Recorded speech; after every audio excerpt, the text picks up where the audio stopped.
And we are coming down in 3, 2, 1.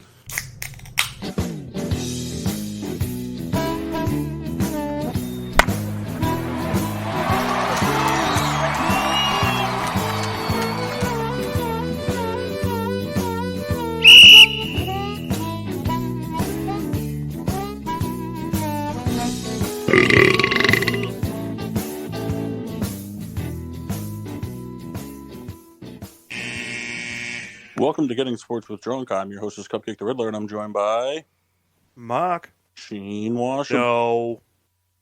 Aggressive. Souls. The Master's Massey. And the Rat of a Red Baron. Who's a Who roast doesn't pizza? Alexa Bliss is pretty? I do, very much so. I don't think you do. I do. I have, we'll call it 100+ photos to tell you otherwise. That does, It's way more than 100. Well, and it also doesn't mean you think she's pretty. emphasis on the plus. Kendall, before we even start, if you want me to believe that, I want you to give me 15 features you find attractive about her from the neck up. So you know what's funny about all this is Rebecca edits the show. So basically we're not even a minute in and I'm just, like lusting over somebody else. I mean, I think she figured out. So it's no different from any other Monday? Well, I'll say, yeah, I think she figured out a long time ago about this obsession when you pitched the name Alexa Bliss Reed for your child. Whoa. No. Right, so Alexis Cabrera Reed. That's funny. Starting lineups. All right. From Barrier Brewing Company, I'm drinking Blue Shell.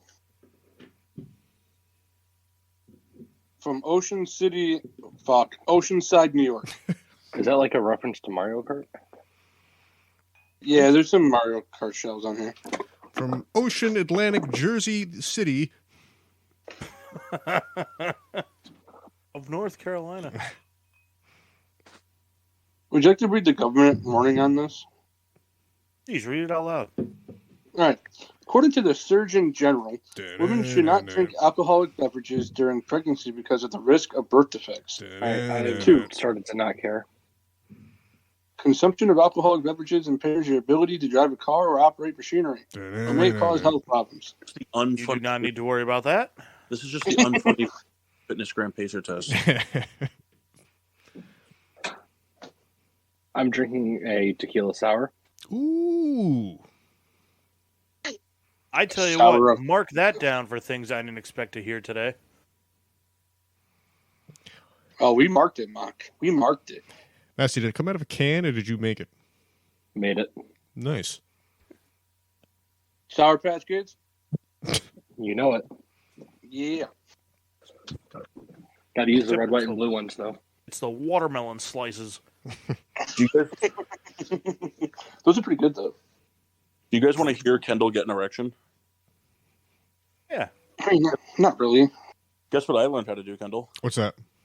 I learned how to make Manhattans, Old Fashions, whiskey sours, tequila sours, and gin martinis clarified, which basically means that you can put them in you can put them in like a screw cap bottle, and they'll stay good for it's a pre-made cocktail that'll stay fresh up to a year. That was it. That when was you my. started that, I thought you were going to say you could take it on an airplane. I don't know why. I was going to be like, I don't see how that. No, Kendall's afraid of flying. I'll take a plane. It's better now that I But- can drink.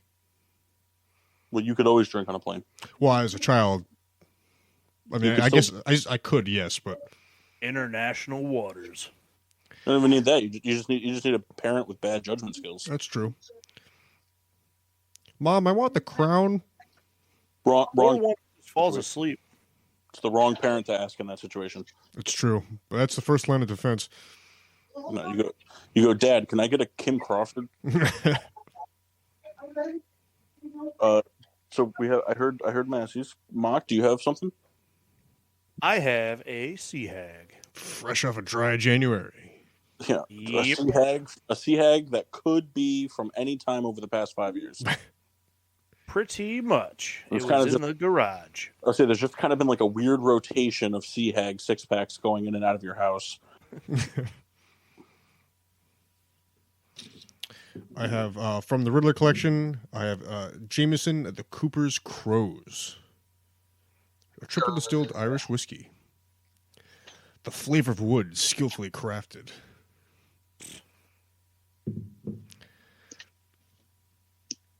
Nice. I'm drinking via my trade from earlier today. I'm drinking the vanilla Pepsi. Where's it out of? Bridgeport, Connecticut, but it was originally bottled from the Pepsi Cola company out of. I'm going to throw a bit in. Oh, go ahead. Purchase, New York. Nice.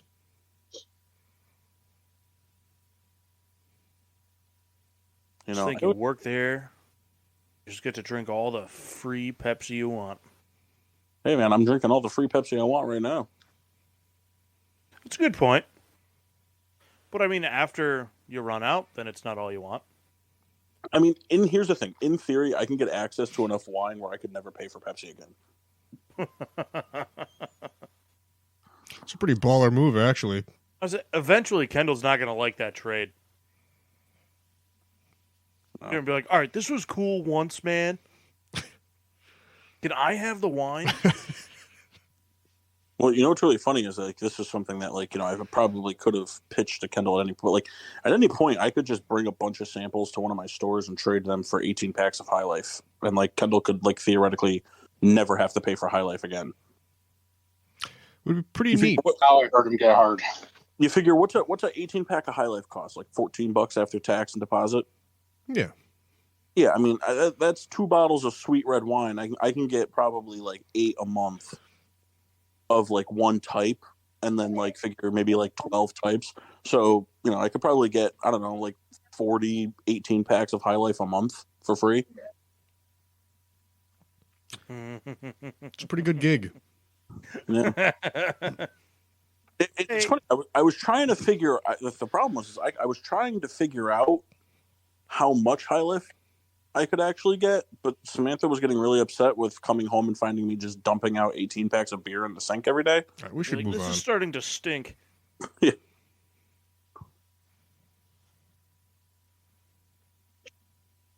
Hey, Kendall, do you have any pull on the elementary school lunch menus from Aramark? No, because I'm just like the guy bringing coffee and other refreshments. That's a different gig. Why? What are you trying to get? I was going to make a funny joke, but I'll do it later. All right. I can I would get. say 'cause if you're trying to obtain something, you got a member of the family that can do that. I mean, if you're looking for some Green Mountain whole beans, I'm your guy. I'd rather have whole mountain green beans. Toast of Excellence? I'll go first. Toast of Excellence to AJ Green for calling it a career today. Oh, you mean that guy that played for that team that you supposedly hate more than the Ravens? I think I never said that. That's exactly what you said. I said I hate the players more than I hate the Ravens players. No, you said that after you got really, really mad at me for calling you out. Yep, and you don't hate the Packers, you hate Aaron Rodgers. Anyways. That's not true. I hate Aaron Rodgers and I hate the Packers. Anyways. I'll have you know that the minute Julius Peppers became a Packer, I destroyed my jersey. He called it a career. There is only one player on the Green Bay Packers I've ever liked.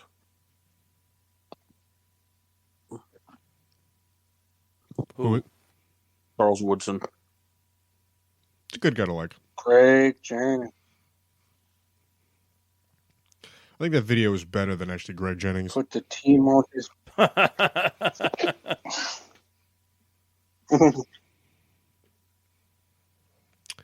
Kendall, do you have a toast? Yeah, I have a toast. I guess it's a toast of dis-excellence. Did you guys see that CBS tried to hold an intervention for Tony Romo about his broadcasting. Yeah. I read the I saw the headline. I didn't read the article. I guess the long and the short is that They came out and denied it. Who did? CBS. Oh, CBS. So, but where does a rumor like that get started then? I don't understand. CVS started it. Man, that's funny. Anyway, so I get if it's in fact not true. Basically, what the rumor was that his broadcasting had regressed, and they were trying to like get him to step up his game and do more research. But if it's not true, then it's not true. So whatever. Here's the thing. They're not saying it's not true. They're just saying they didn't hold an intervention. Like someone very well could have went in and be like, "Hey, you gotta kind of step this up, my guy." Listen, you've been kind of sucking recently. Yeah. We just gave you all this money. Yeah. You predicted the final score of one game, and now you're fucking like, it's like, oh, I don't ever have to work again. I have two toasts of excellence. One is to the what I can only assume is a fake tweet from Skip Bayless about Tim Tebow. Probably not. It was hilarious. It was a Skip Bayless. Like someone like faked it, or whatever. But like his Twitter had a picture of Tim Tebow's wedding on it, and it said, "Happy 3-year anniversary to Tim Tebow. Ever since you got married, we lost Kobe, had a pandemic, the price of eggs is through the roof," and then like 4 other things. And he's like, hope getting your dick wet was worth it. And I'm like, man, I tell you, I'm going to go ahead and say that that's not a real tweet, but that's real funny. That's so funny. And then my other toast of excellence is to Kyle Souls. Because I woke up this morning and like immediately had a thought of trying to figure out like where I know this like character Mopey from. And I spent probably the better part of 10 hours today trying to figure it out and obsessing over it. And then just randomly bringing it up to Kyle. He's like, "Oh, you know him from that YouTube channel, Too Hype." And I was like, "Fuck, that's it." And the weight that was lifted off my shoulders made me feel as though I could fly because I finally got it out of my head. Very few better feelings. I've been trying to figure out a particular movie for like a week and a half, and I can't get it. Kendall spent like 6 years on a song. Yeah. Every time I asked him, "Well, what's give me something about the song?" He goes, "It goes like do do do do do do," and that was it. Yeah, I'm also tone deaf, so what's it's the movie really tough about? for me. I don't totally remember. I just remember the lady had like a purple shirt on and short black hair. That's all? What? That's it? Yeah. Basically, you're describing my mother. That's pretty accurate. I couldn't help you with that. Well, it's not your mom. Purple That was a shirt, weird black thing hair. I had to say. Do you have any other thing whatsoever? Nope. All right. Well, Massey, get to work. I mean, Been thinking about this for a while now. There's still another clip Massey said he could find for us, and he hasn't come through yet. I believe I responded and said I hadn't seen it. I just So figured you just teased me? Mm-hmm. I figured you just plug Sweet. it into that mass algorithm that he has. Lady Catherine Zeta-Jones? No, it's not Catherine Zeta-Jones. All right. Can't blame my brother for asking. No, but we can blame you. For asking. I don't know what that was, like where that came from, but it made me laugh pretty hard. Listen here, Vato. Take it easy. I called you Vato. Hey, Mark, is the movie called Ghost World? No. Scarlett Johansson's in it, and she's standing next to a character that's wearing a purple shirt with short black hair. Mark, it's Dora. That was good. Yeah, she doesn't wear a purple shirt, though. Damn. Still pretty funny. Does she not? No. How dare you guys insult Kyle's heritage? That's basically Muzzy for Kyle.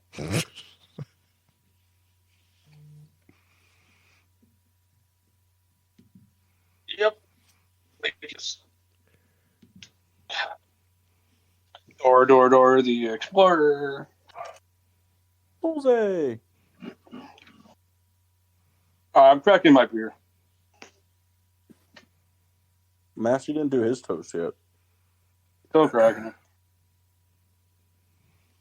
Toast of excellence to Tom Brady for his retirement. The quarterback's so nice, we toasted him twice. Ooh. Says the guy whose toast for 8 weeks was the Giants just winning a football game. Yep. They didn't do it for a while. Yeah, but then they started doing it so much that, they're not going to do it again for a while because you toasted it too much. Maybe. Worth it. No, it's not. I'll say, is it really worth it?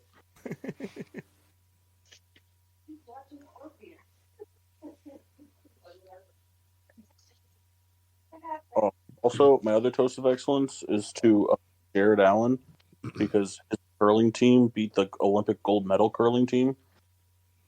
That's which awesome. is hilarious. I've been saying it for a while. I think that's our path to the Olympics. I don't want to go to the Olympics. I don't need a path. I would go. Yeah, I know you would. You're all about wearing dad polos. That's like your thing. You like it. Guys, we're already in curling shape. We're already there. Do they get I'm not in any shape. I am a shape. Do the curling We're team get to wear already those really weird Congo hats? Kyle could be our sweeper. You're gonna trust Kyle with the most important job. Listen, that kid's been covering for people. No, He's got it. I think Kyle's got to be the guy who like launches the stone because like it's all about location, not about velocity. Man, that's really funny. Kyle said it his whole life. He doesn't throw fast. He hits the spot. Kyle? Yep. That's what I do. I think if Kyle were to do that, I think like after a while he would just somehow develop Tommy John. You like slowly let go of that, just like, oh! Whoever's sweeping's gonna fall. I think we can make a push. Well, we'll practice. We'll go find a nice tile floor somewhere. Probably Place in Bridgeport that has curling arena. I like to go somewhere that's a challenge, like a blacktop. Lay down some saran wrap. Kick the local youths off their court. Get out of the way. We got practice. Double, triple, whopper, flame grill taste, perfect toppers. Right. Why are you singing that right now? Because Kyle, it's the song of our generation. It's fucking terrible. We're gonna perform that at a karaoke night, all of us. Kyle, I'm more upset that Burger King didn't ask you to perform it for the commercial. Can you They give us don't like me. one run through, Kyle?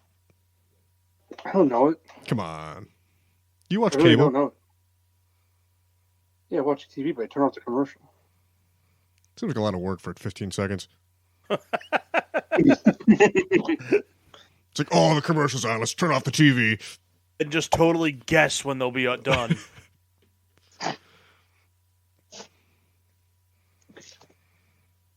Double Whoppers.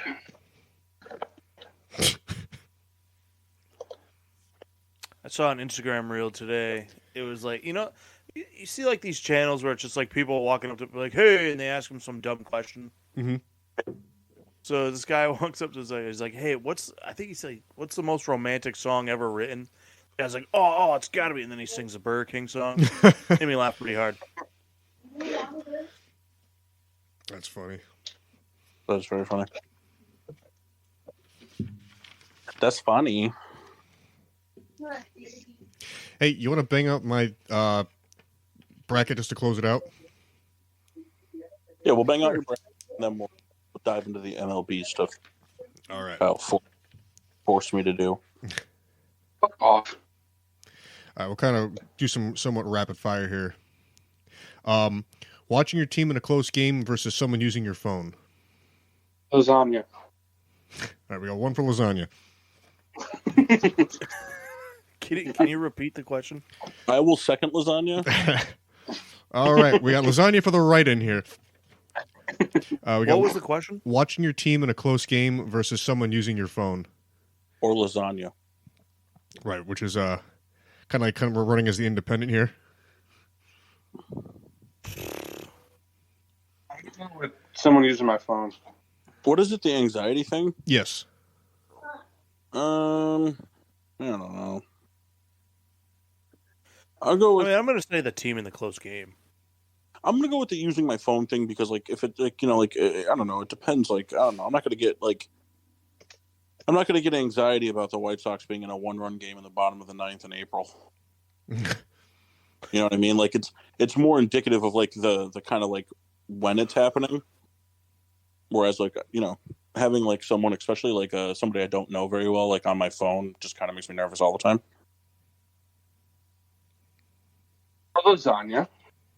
All right, so we got 2 for the phone, 1 for close game. I'll go with close game. All right, 2-2. The tiebreaker, I'm going to give it to the phone. Homer. Yeah, that's true.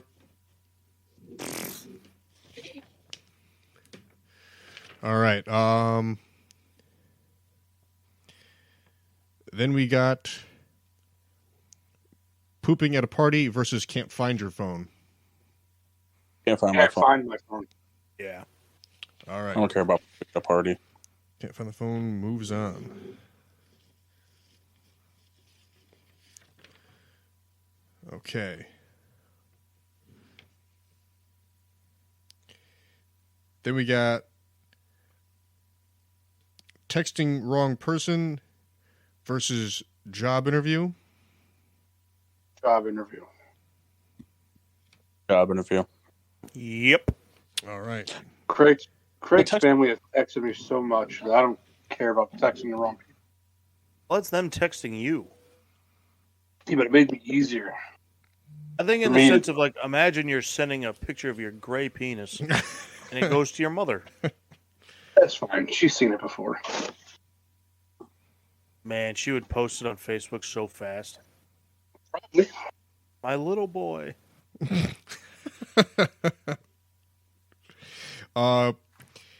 We have late for work and need gas versus miss the bus.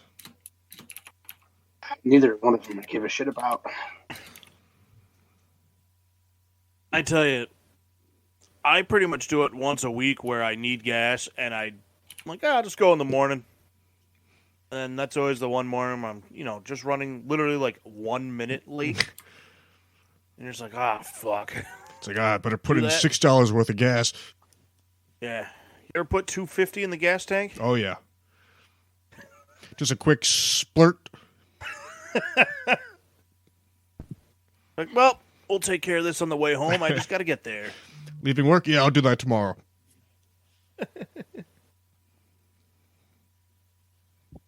I guess the gas. I'm also voting gas. So that's just going to move on. All right, then we got late in gas versus job interview. Job interview. Job interview. Job interview. All right, job interview moves on. Then we got someone using your phone versus can't find phone. Can't find my phone. Can't find phone. Yep. All right, can't find phone moves on. So Can't find phone. and job interview versus can't find phone. Job interview. Job interview. 2 for interview, 1 for phone. Massey?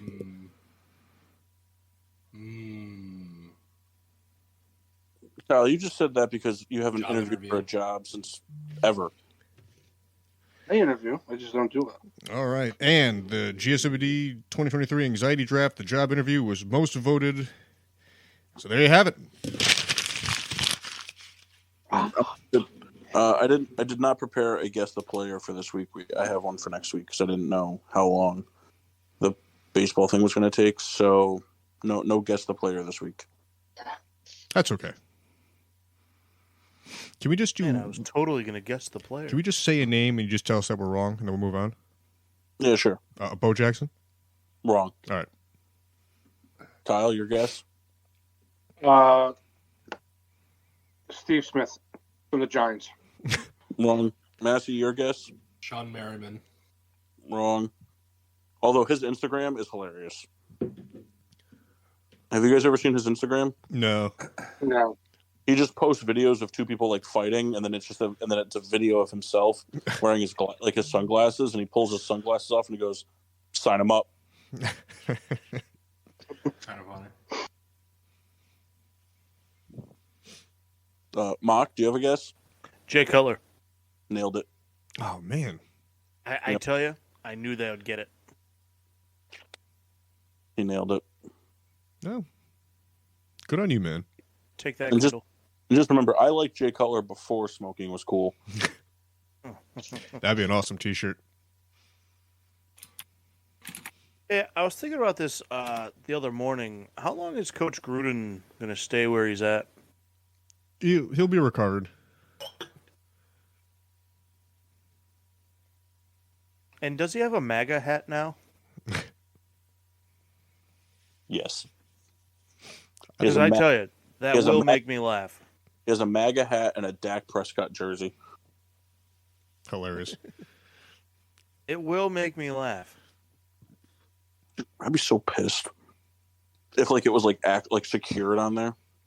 Just paint it on. Man, I gotta tell you, I haven't watched Raw in a long time, and I gotta say, of every single individual person they've shown, I think I'm at about 40% of knowing who they are. You should have seen me watching the Royal Rumble. Yeah, I have no idea who this blonde chick and this bald guy are. Oh, that's Cesaro and The bald guy is Adam Pearce. Oh, it's Kurt Angle and Stacy Keibler. what channel? Cinemax. And Kyle's house a few years back. Dude, yeah, that's like 10 years ago. I wish I was there to see Jeff's reaction when he woke up. Well, We didn't were talking about Waka that. wake him up? Yeah. I know, but I want to see Jeff's reaction. It's like, hey, Jeff, what are you doing? You're a horny kid, aren't you?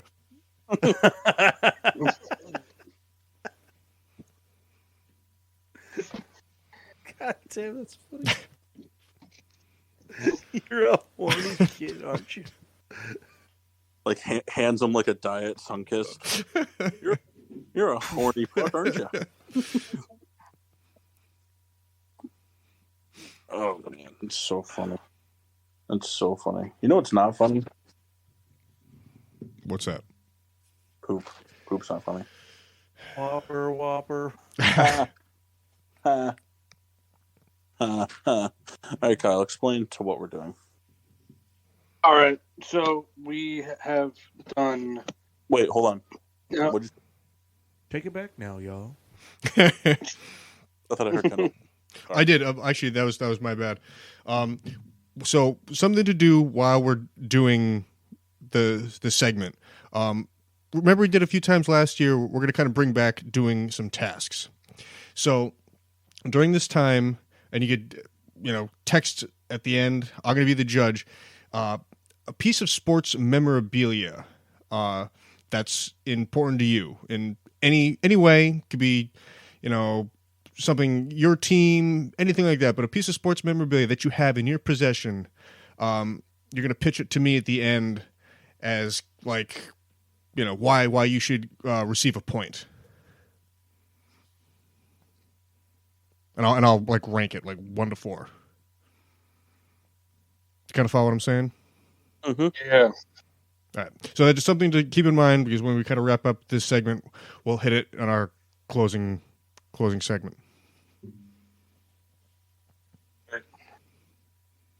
Got it, Holmes. Yeah. Anyways, Whopper, whopper, God whopper. damn it, Doc. I will go to your house and slate your tires. You gonna slight them? Yeah, I'm gonna slide them. Eat It's like a worse. king that's on a budget. He's just gonna go right up to your car and just be like, Your treads are shit. I'll put a fucking Cowboys decal on there. I'll tell you what, Anyways. that'd be a very funny joke to like go to like someone's house and like detail their car and like their least favorite team. Pretty Like, big bummer. Mock wakes up tomorrow and there's just like a blue and white stripe down the center with a big star on the door. It's making my skin crawl. Witten written across the back windshield. There's a full-size cutout of Greg Bird. Witten across the back windshield. It's funny that you did that too, because like Witten's probably like one of like Mock's like kind of like how he like whatever type Cowboys. Like Really the only one. Like a mostly respectable guy too. He doesn't necessarily like him, but he's like that would be the guy. Like he'd be like whatever. All right, I'm sorry, Kyle. All right. So we have together the off-season additions and key losses for MLB teams, and we projected their lineups and rotation and bullpen and did some prospect work. Some team prospects don't really mean nothing because the team's already set, but the dickhead Reed will go over that. All right, Kendall. Hello.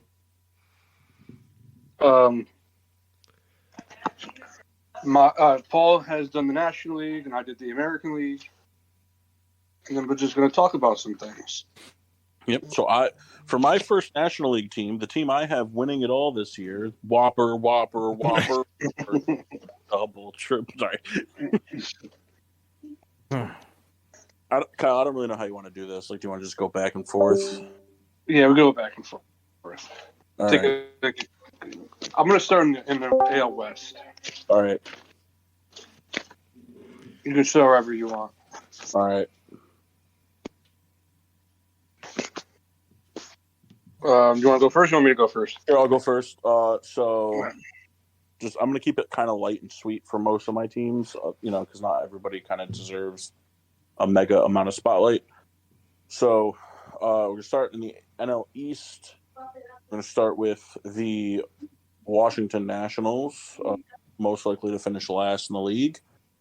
I have their starting rotation being who cares, isn't going to be good, probably won't ever pitch after this season, sucks, and insert sub 500 name here.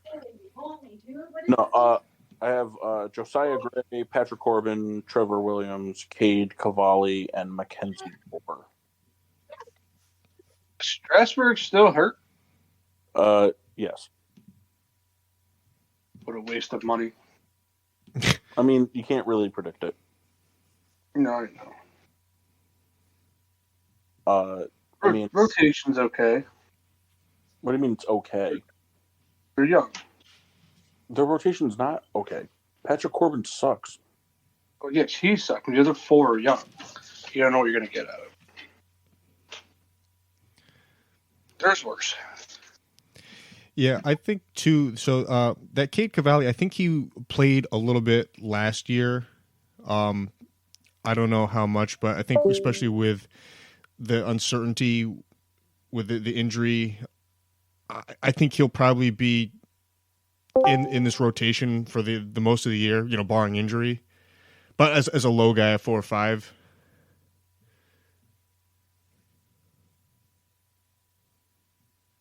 Okay, yep. And then I have their player to watch this year is recently arbitration avoiding Victor Robles. Glove can't hit for shit. I have him batting 9th. Yep. He's one of those guys that was supposed to be like the next big thing and just never panned out. Well, I think there is promise for this team. It's very young, and they probably will struggle this year. I think it's just the type of thing that these guys need to play together for a season or two before something kind of develops. Their ceiling is 65 games, is what I have. All right. And I think, too, real quick before we move on, that was a kind of a reason why they weren't so in to keep Juan Soto, because just it would kind of just been a waste. I think he just would have been a really good bat on a bad team. Well, his numbers suck because he was the only one that they had to pitch to. Mm. So the Oakland Athletics. Awful jerseys. That's false. So they signed Trevor May and Jesus Aguilar.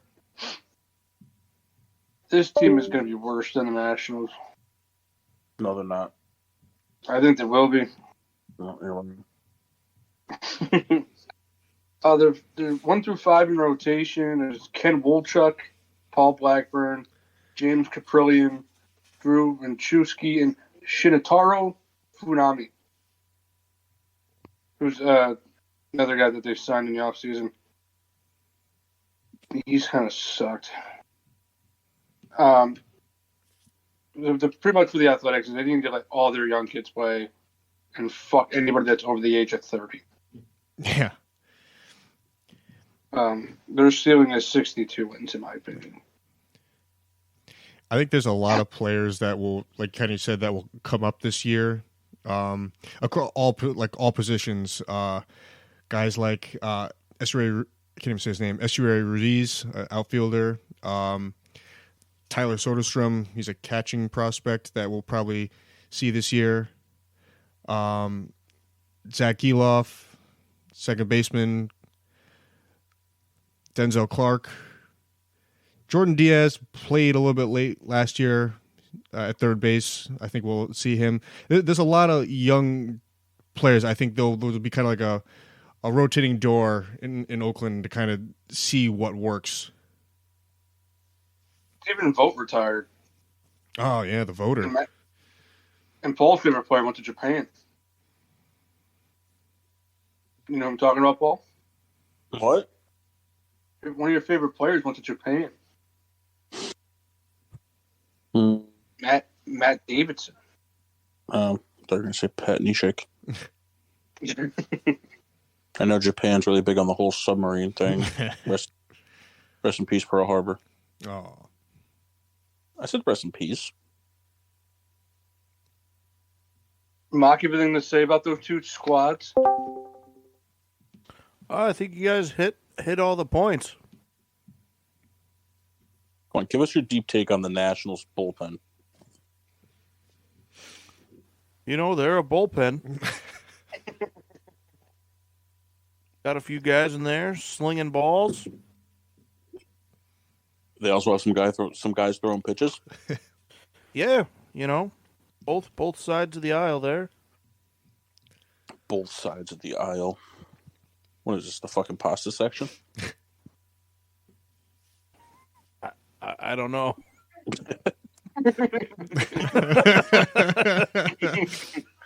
All right, next up we have the New York Metropolitans. Mets. Old. So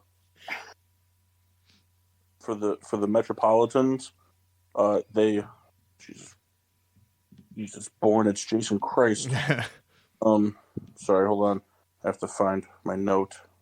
I had it, and then I lost it, and then I found it again, and then I lost it again. Whopper. I was going to say, what a roller coaster this has been. Yeah. All right. So the New York Mets, one of the big off-season teams in terms of change.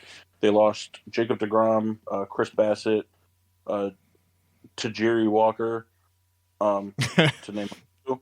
But they acquired the services of Jose Quintana, David Robertson, Cody Black, Senga, Omar Narvaez, and big-ticket free agent Justin Verlander, and the other big-ticket Kate Upton's chest.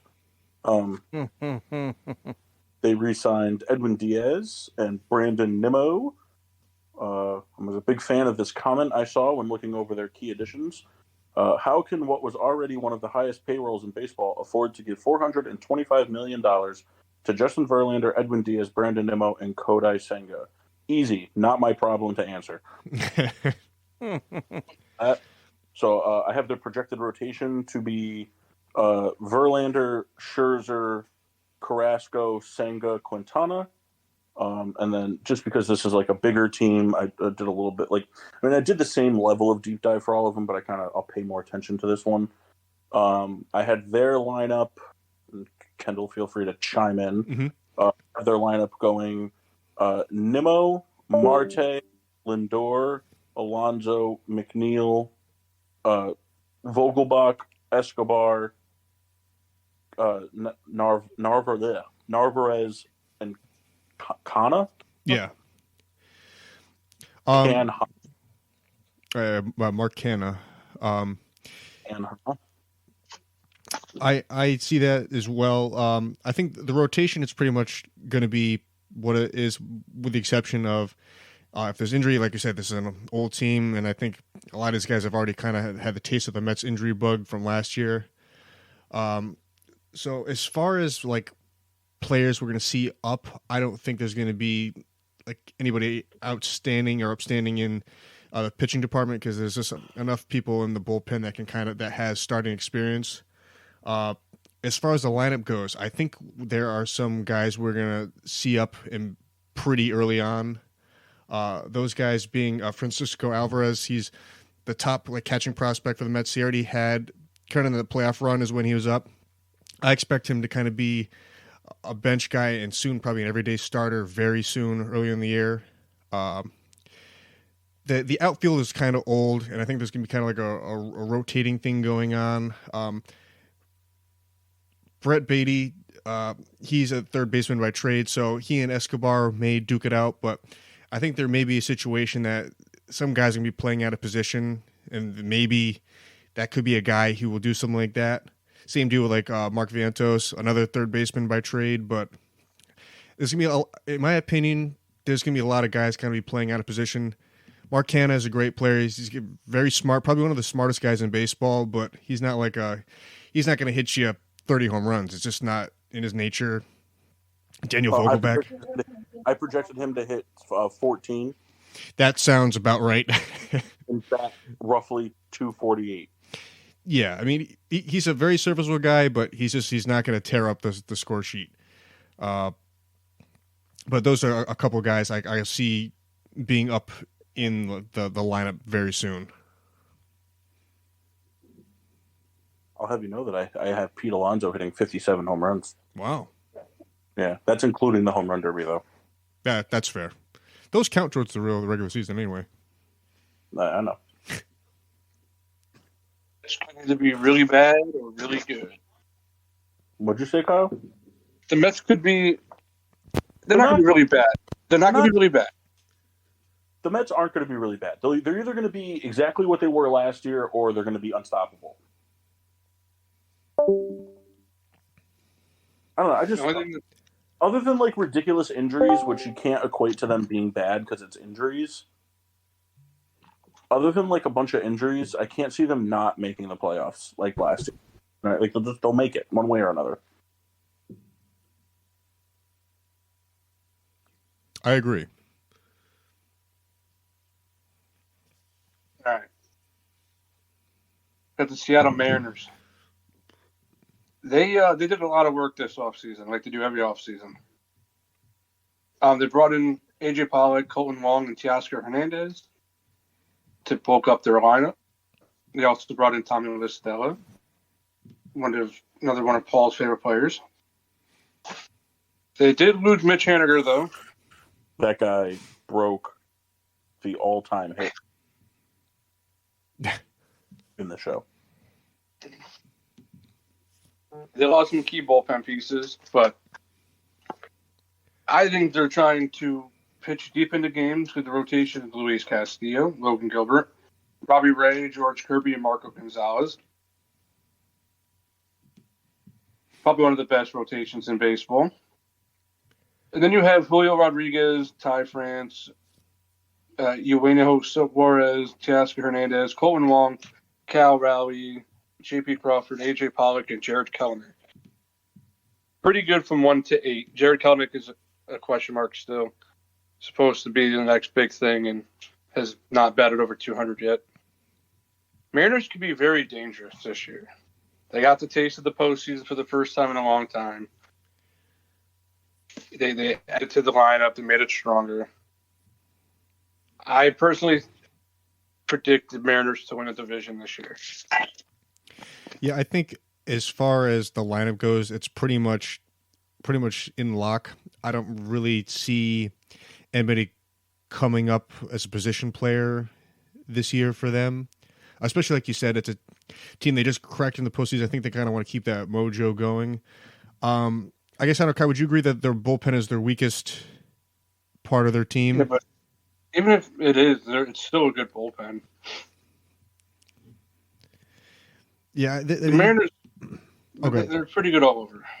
There's a few pitchers that I think we could see up. Here's an awesome name, Emerson Hancock.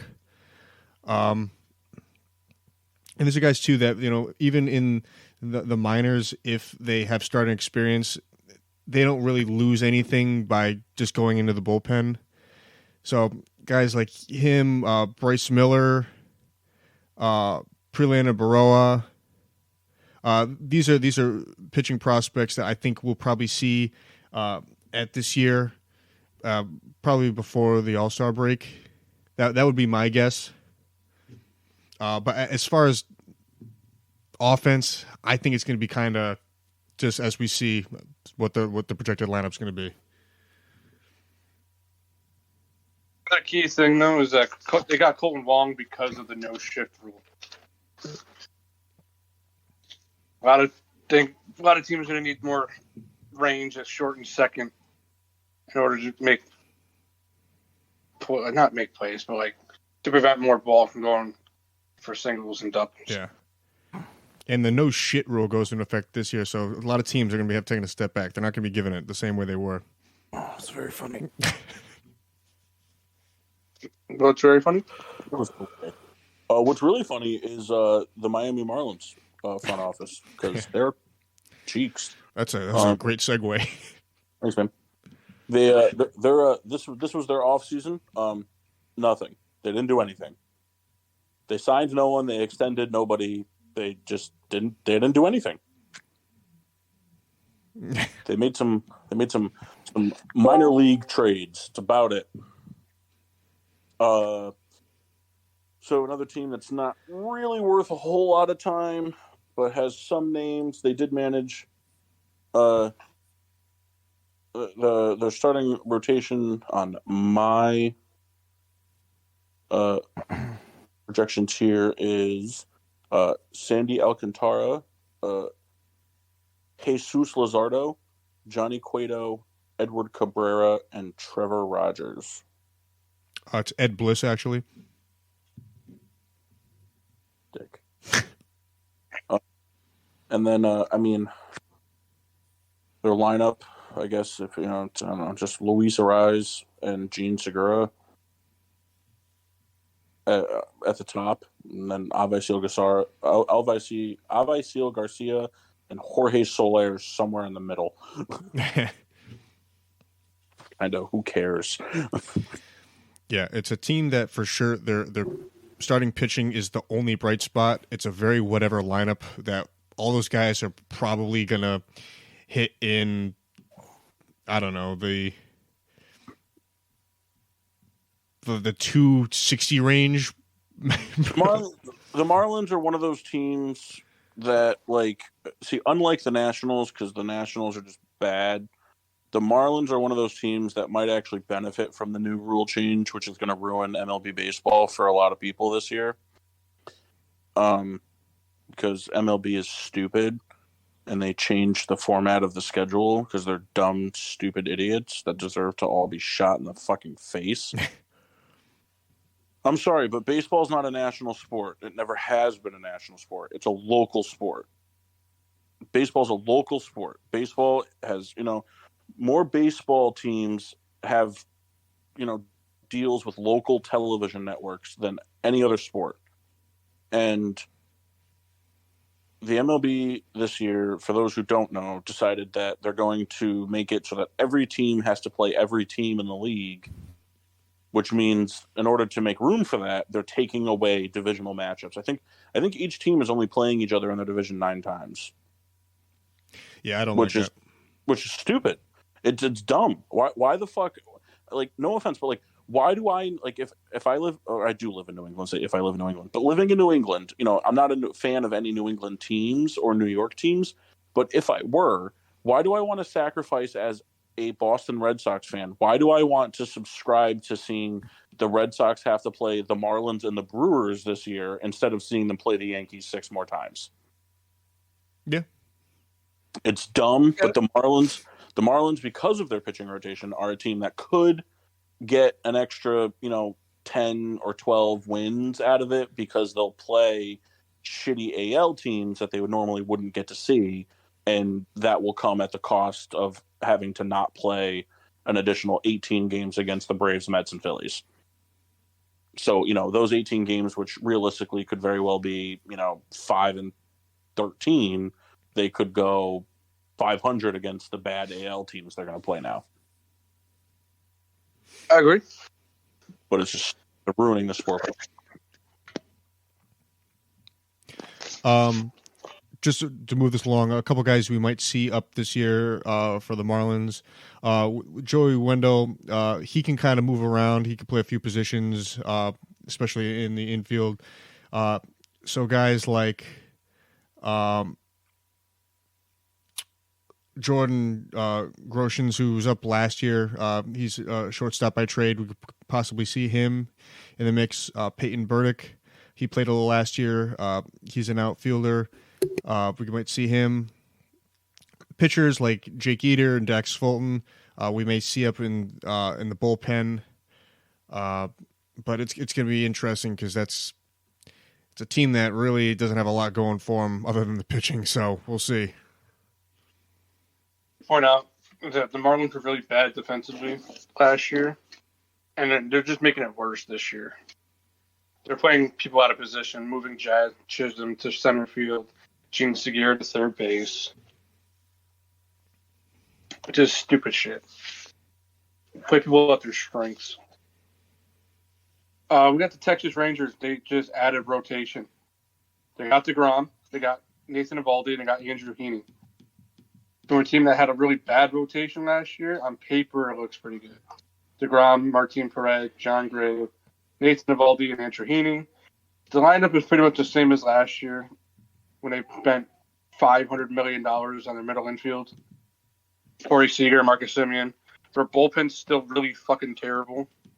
I still think they're like 2 years away from being any good. I think they fall the third place in that division.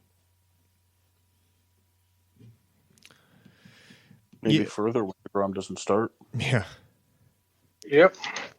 Well, all the scuttlebutt is that, yes, this team is very young, and kind of what Kyle is saying, that in a few years' time, they're supposed to be pretty good. Some of those players that are supposedly going to make that possible. And I think some of these guys have actually had some experience. That Josh Jung, third baseman, he may have had some playing time last year, but if not, I think he'll be up at some point. Evan Carter, he's an outfielder. Dustin Harris, he plays third as well. Luciangelo Acuna, shortstop. There are a ton. Aaron Zavala in the outfield. There are a lot of players that probably see some time this year up in the majors. And I think this will be a time for Texas to kind of be like, what am I trying to say? They can experiment with some stuff. It could be like, the teams that have a lot of options and be like, okay, hey, well, this wasn't working. Let's see if this guy can come up and be productive.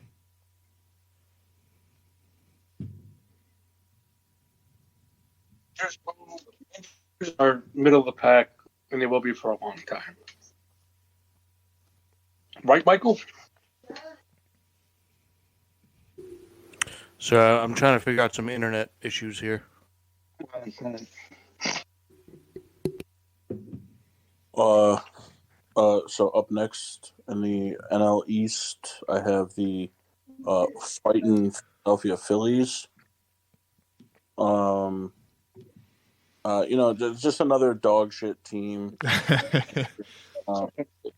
They got lucky last year. You know, they were basically handed the NL berth because of a bunch of technicalities.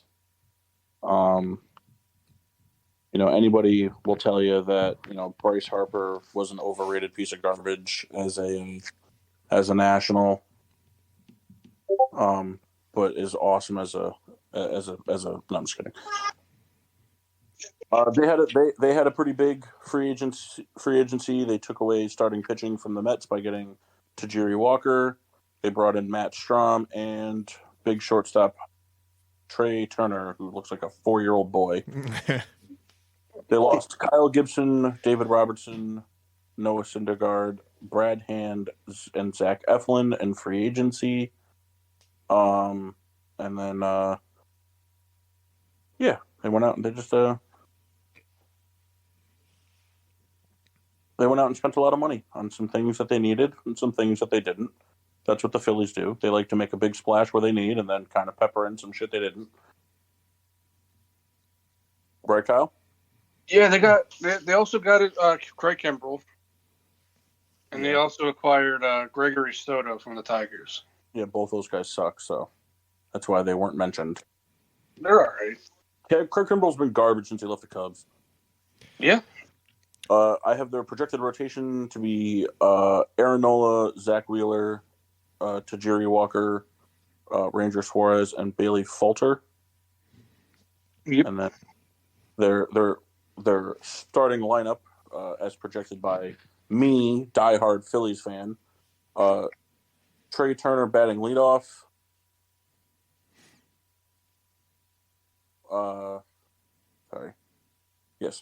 Trey Turner batting leadoff. Schwarber. Why do I not have Bryce Harper down? Because he started for the first few months. Oh, okay, that must be why. All right. Turner, Schwarber, Hoskins, Romuto, Castellanos, Alec Baum, Bryson Scott, Derek Hall, Brandon Marsh. I see. I mean, this lineup is pretty solid, and I think even after. I'm sorry, Paul. Wasn't done. I'm sorry. Continue. Dick. Yeah, Dick Vermeil. My hot take on the Phillies is that nobody on the team bats over 300 for the year, but they lead the league in runs scored. You know what? I can see that. It's a good hot take. I like that. You know, that'll probably happen. You're welcome. Lineup is pretty solid. I just, other than like drastic injury, I don't see a lot of guys coming up. Because especially that the team kind of started to mesh late, and that was, I think, big for their postseason plunge. I think, though, from the starters, I'm going to sub out, I think, Bailey Falter will be replaced by Andrew Painter. He's kind of like he's one of the top pitching prospects in all of baseball. And I kind of anticipate a good spring from him and then him locking down that 5 spot. I guess next time you can just do the homework. No, this is my job. I'm the contrarian. No, it sounds like you're the dick. Well, I'm that too. Other pitching. I'm sorry? It really hurts my feelings. I did all this work for you just to come in and be like, yeah, no, he's wrong. No. This is what Kyle told me to do. No. Other pitchers I could see up being this year. Kyle once yet. Disagreed with me every time. No, this is the first time I disagree with you. That's not true. Awesome name here, Griff McGarry. As well as Micah Bell. 2 other guys that will probably see action out of the bullpen this year.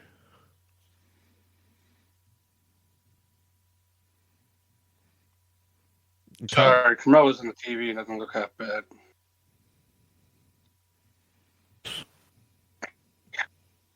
All right, anyways. Good job, Paul. Thanks, man. The Angels added a lot of players to their lineup instead of, their bullpen and the rotation because Angels just think they can hit to the playoffs, and they've proven time and time again they can't do that. They got Taylor Ward, Mike Trout, Shohei, Anthony Rendon, if he's healthy, Hunter Renfroe, Brandon Drury, Jared Walsh, Logan O'Hoppe, who they got from the Phillies last year, and Luis Renfigo. The big guy in the rotation they signed was Tyler Anderson, who played well for the Dodgers, but everybody plays well for the Dodgers. The Angels are forced to use a 6-man rotation, which hurts them. Because, Ohtani can't pitch every 5 days. So they have to use Mike Mayers as their 6th spot just for him to get lit up every 6th day. Angels are weird. They could put up a lot of runs, but they're always injury bound, and I just see them not being able to make the playoffs again. I have them at 78 wins. Angels are a weird team. They never seem to sign the people that they need to sign. Yeah, it's a young team, and I think definitely a weak spot is at shortstop. Is Luis Rengifo kind of like the projected starter for opening day? Yeah. So they have 3 shortstops that I think, at least 2 of them will make a push up this year, and we'll probably see them. Zach Neto, Kyron Paris, and Jeremiah Jackson. I think 2 of those 3 we're going to see up, if not all 3 this year, kind of playing an infield role off the bench. I just think like Kyle's saying, this team has a lot of issues, and I think this is obviously one spot that they're putting a lot of focus on. So that's something I kind of foresee happening this year for them. All right. And then I will wrap up the NL East with the Atlanta Braves. Just another dog shit team. Their big free agency ad was bringing in Nick Anderson, right-hand pitcher. And then notable free agency losses include Kenley Jansen, Dansby Swanson, and Adam Duvall. Dansby Swanson kind of being, item number 2 on the checklist of, kind of like Braves heroes over the past of the World Series team departing. So we'll kind of see what we're going to, a lot of people had a lot of questions about what the Braves were going to be after they lost Freddie Freeman and they turned around and, won the division again. So we'll see if the Dansby Swanson thing, what kind of deal that plays. I have the projected starting rotation for upcoming starters to be Max Fried, Kyle Wright, Charlie Morton, Spencer Strider, and Mike Soroka. And then the real moneymaker in the projected lineup, Acuna batting leadoff, Austin Riley and Matt Olson in the 3-4 combo, and then Rosario, Ozuna, and Grissom at the bottom portion. Yeah, I mean, it's a solid lineup. It's hard to kind of poke holes in it, especially after the success they've had the past couple years. I have another hot.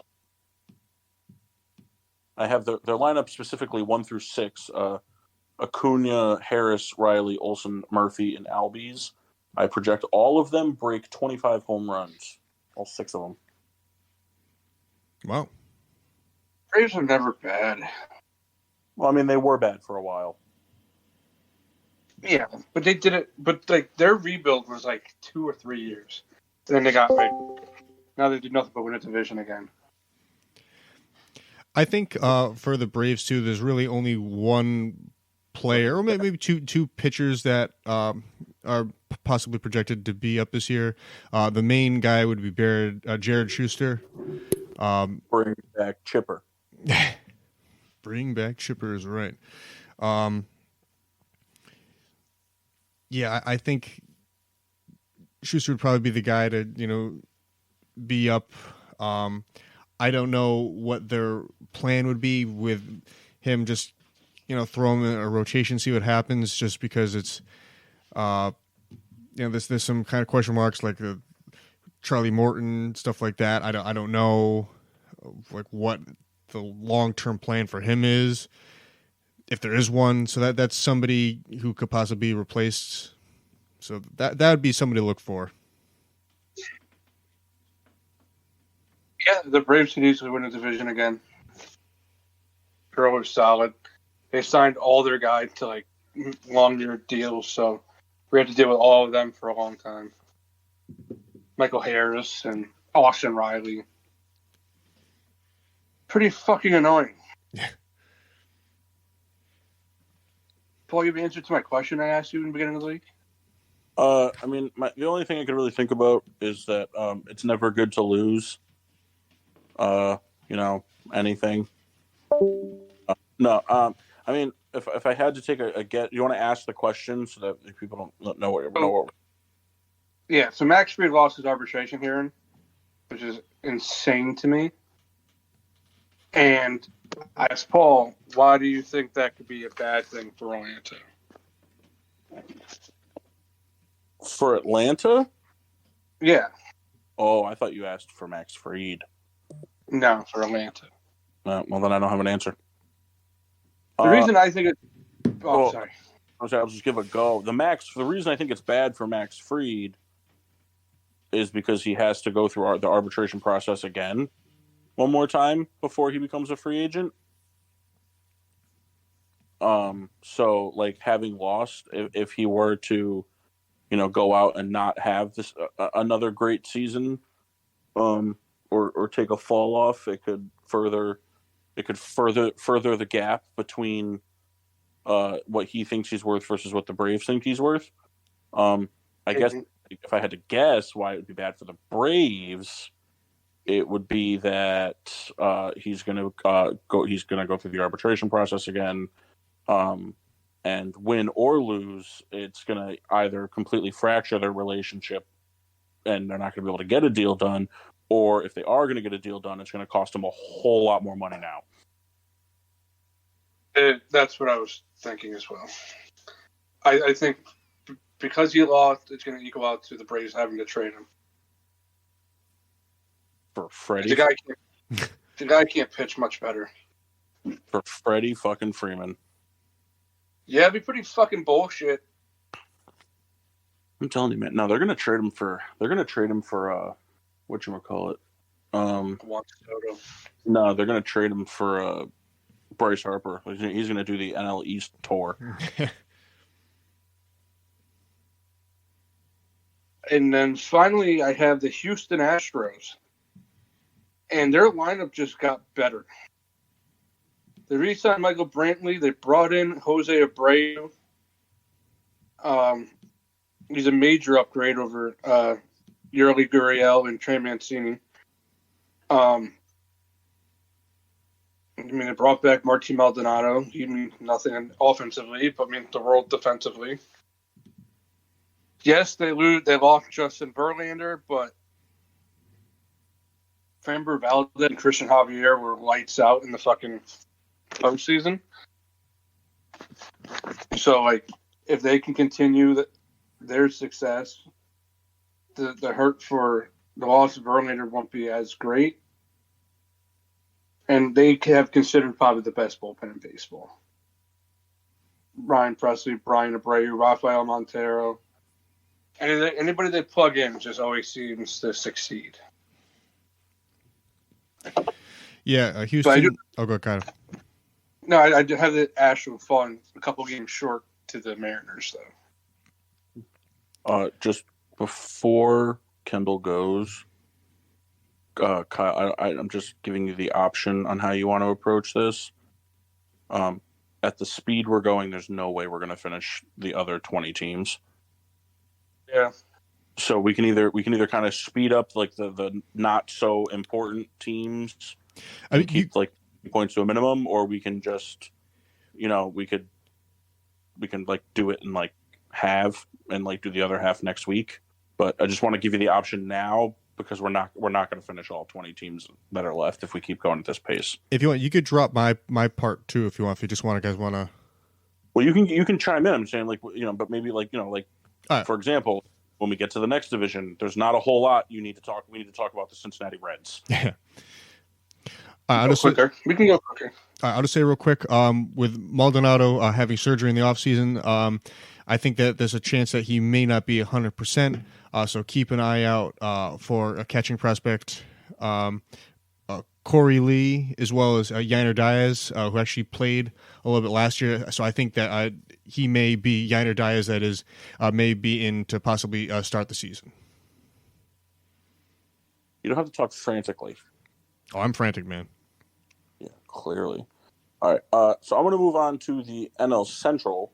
I'm going to lead things off with the aforementioned dog shit Cincinnati Reds. Kyle, do you think it's fair for me to say that they're dog shit? Oh, they're worse than dog shit. Yeah, they're almost Nationals bad.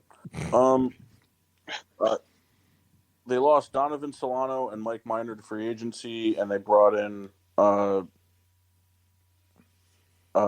Luke Mail, and then some. They got some boy, Paul.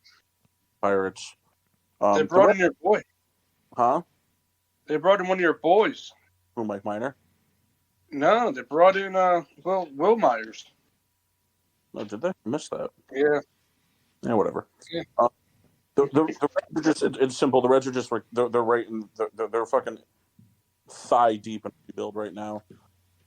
They've moved on from the Joey Votto era officially and are just kind of doing their thing. So starting rotation, I have projected to be Hunter Green, Nick Lodolo, Luke Weaver, Graham Ashcraft, I don't know how to say Ashcraft, and Luis Sesa. And what I meant by when I said the Joey Votto thing, I just meant it from Joey Votto can kind of like be the thing that keeps him going. Like Joey Votto can't really be that anymore. Good name now, Graham Ashcraft. Awesome name. And then, lineup wise, just notables, I guess. Jonathan India, I have him batting second, Votto at third. And then Will Myers batting cleanup. It's pretty kind of whatever. As aforementioned, the Reds are going to be bad. A few names that'll probably up this year: Spencer Steer, second baseman. Other infielders: Ellie De La Cruz, who's a shortstop, may see some action. Novelli Marte, as well. Christian Encarnacion Strand. I think there's a lot of guys that will probably see some action this year, especially in the lineup. Twins. They brought back Carlos Correa somehow because he failed the physical twice. They named Christian Vasquez and they brought in Joey Gallo, Pablo Lopez, and Michael Taylor. Christian Vasquez gives them offense from the catcher spot. Joey Gallo could be a good signing. Yeah, he sucked the last year and a half, but you know what? They got him for cheap. So, fuck it. This team really depends on Byron Buxton. Yep. If he can play 140 games, they'll be in the contention. If he gets hurt, if he can play 140 games, they're winning the division. Yeah. But that's probably not going to happen. The rotation is mid. Fuck. And their bullpen's mid. The Twins are really just, it's Byron Buxton's decision and his body's decision and how they do. Yeah, I think there's a few pitchers that will see some action this year. Simeon Woods Richardson, he played a little last year, as well as Louis Varland. So I think those guys will be kind of featured in either a starting or bullpen role. And we could probably put your money on Matt Cantorino, probably kind of in that same boat.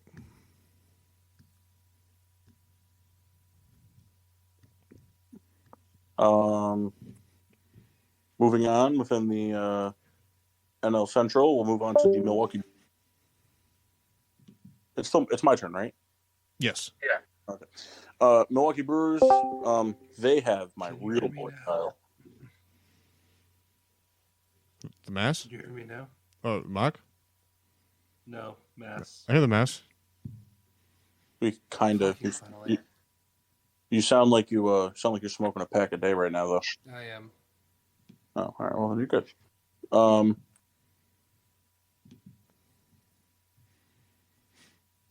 Sorry, No. didn't mean to cut you off.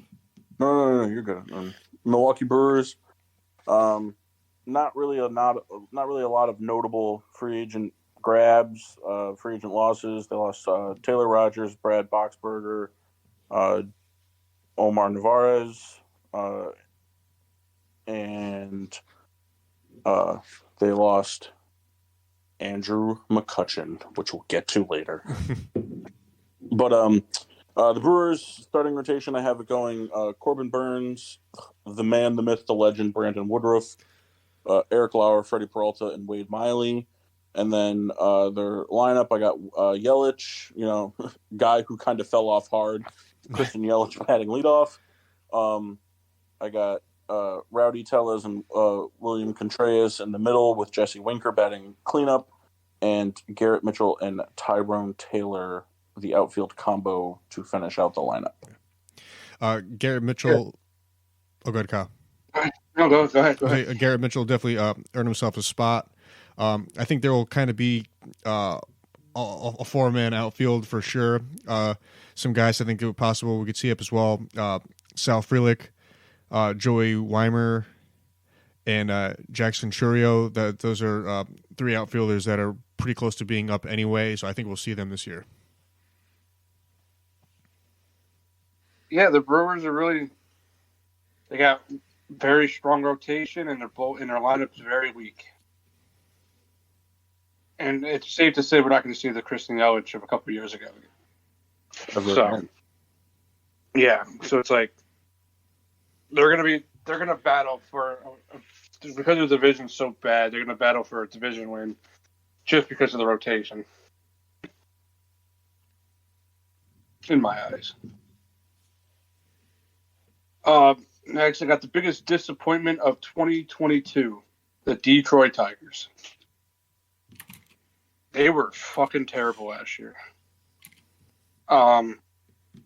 This year they added Matt Boyd back, Michael Lorenzen, and they made a trade with the Phillies to get Nick Maton and Matt Vierling. Austin Meadows, if he stays healthy, will bat leadoff. Javier Baez, he was atrocious. Riley Green, Jonathan Schoop, the other guys, besides Spencer Torkelson and Akil Baddoo, don't matter. The rotation is butt cheeks. Eduardo Rodriguez, who pretty much went missing for half the year last year. It's hard to say that the Tigers are going to be worse than last year. I do think they're better. I think they'll be a 76-win team. Because they are going to face some like the Reds and the Pirates and stuff like that. So, yeah. I think Detroit's suffering from. I think they don't have like a true DH. I think a guy like a Kerry Carpenter is just like another outfielder. It's tough. I think it's a team that's going to struggle, and there's not really any full-fledged guy that's really going to come up and make an impact. Catcher Dylan Dingler is projected to be up this year, as well as Parker Meadows, who's an outfielder, and Justin Henry Malloy as a third baseman. Dingleberry? Dylan Dingler. Dingle McCringleberry. Moving on to Kyle's dark horse team of 2023, the Pittsburgh Pirates. Pirates country. Let's ride. Yeah, big free agency losses, Roberto Perez and Ben Gamel. Free agency additions, right-hand pitcher Vince Velasquez, Carlos Santana, Jarlin Garcia, Austin Hedges, and Kyle.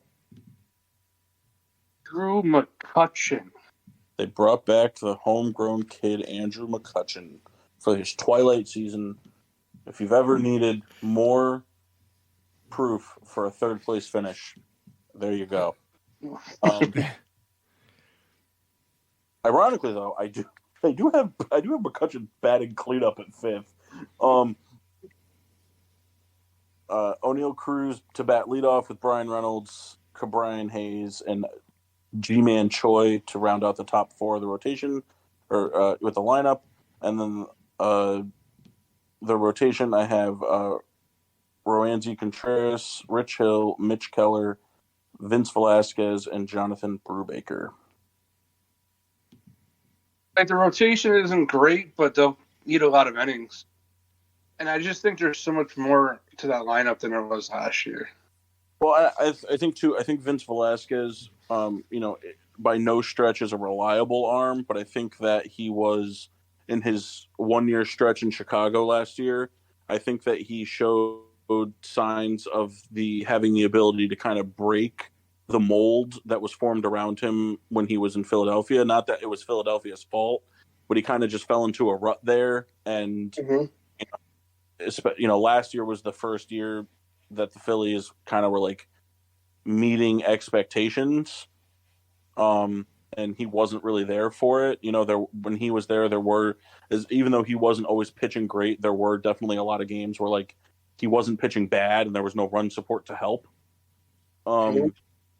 So, like I said, I think he showed signs of being able to, kind of be a reliable 3 or 4 in a rotation versus kind of like the dumpster fire 5 or like the guy you throw out there to eat innings. So if he's able to kind of keep going on that trend, it could be a good guy for the Pirates. I think the Pirates take a lot of steps forward. I think there's 4 guys we're definitely going to see this year.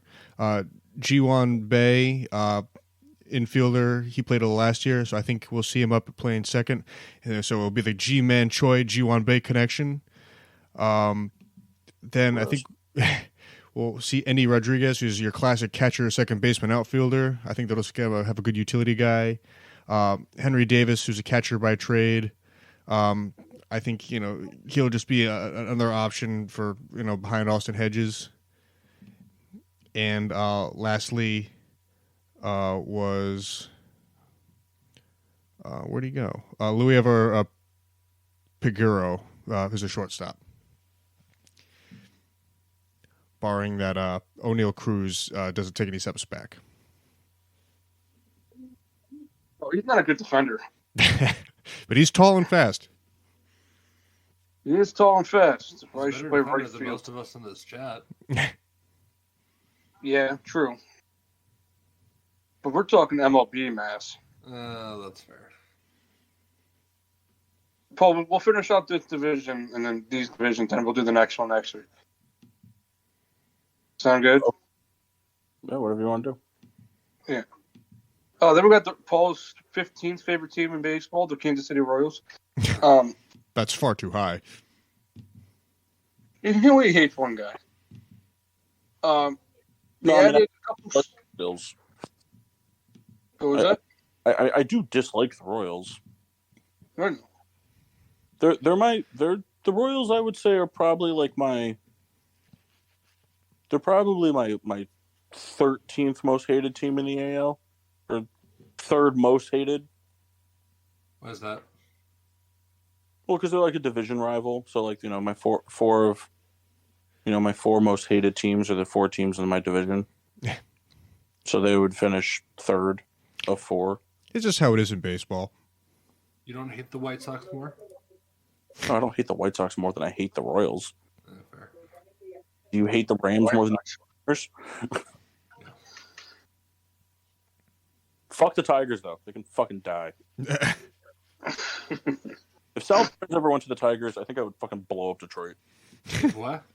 If Sal Perez ever went to the Tigers, I would just have to die.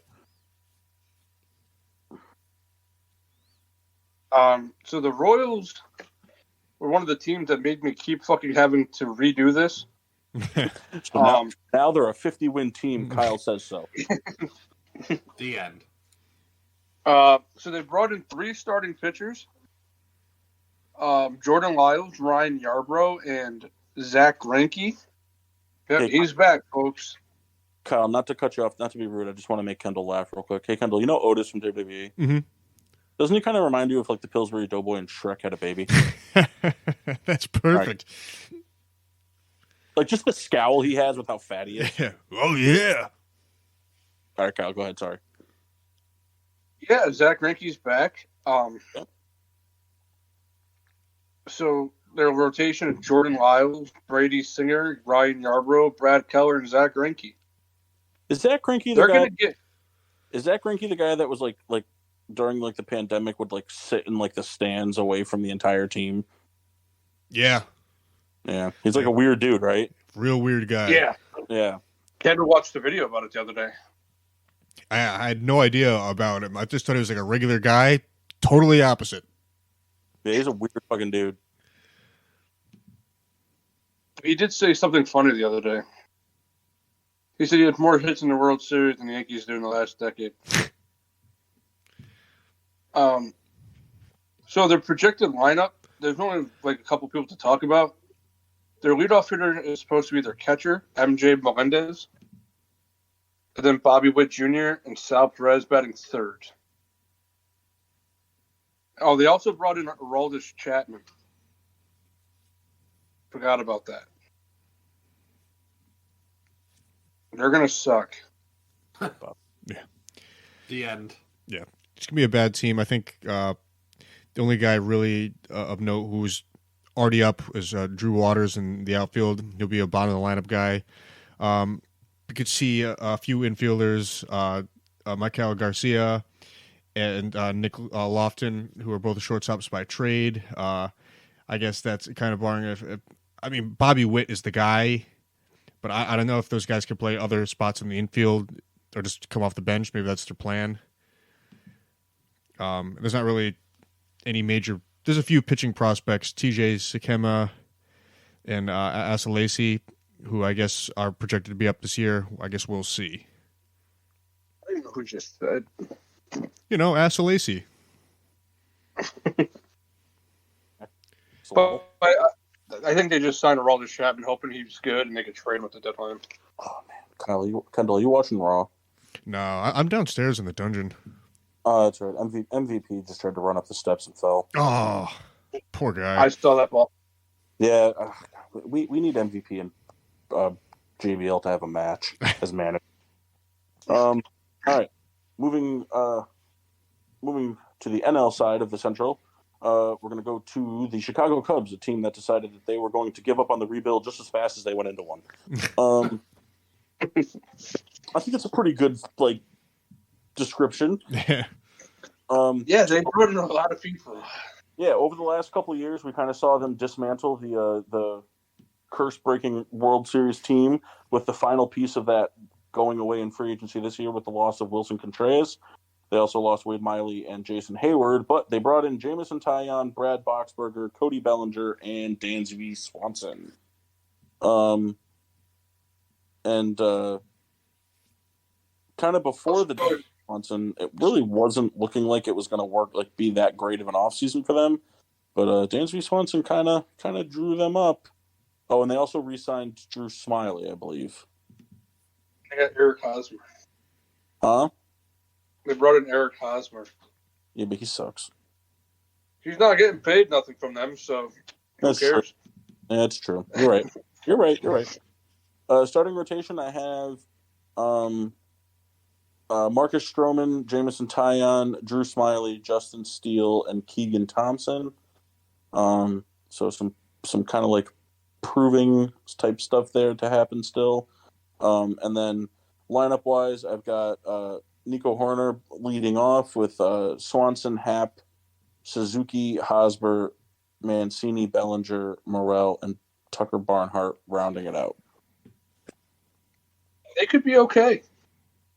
Honestly, here's the thing: it's kind of like a low risk, high reward lineup that could either be an absolute snore fest to watch, or could fucking light it up.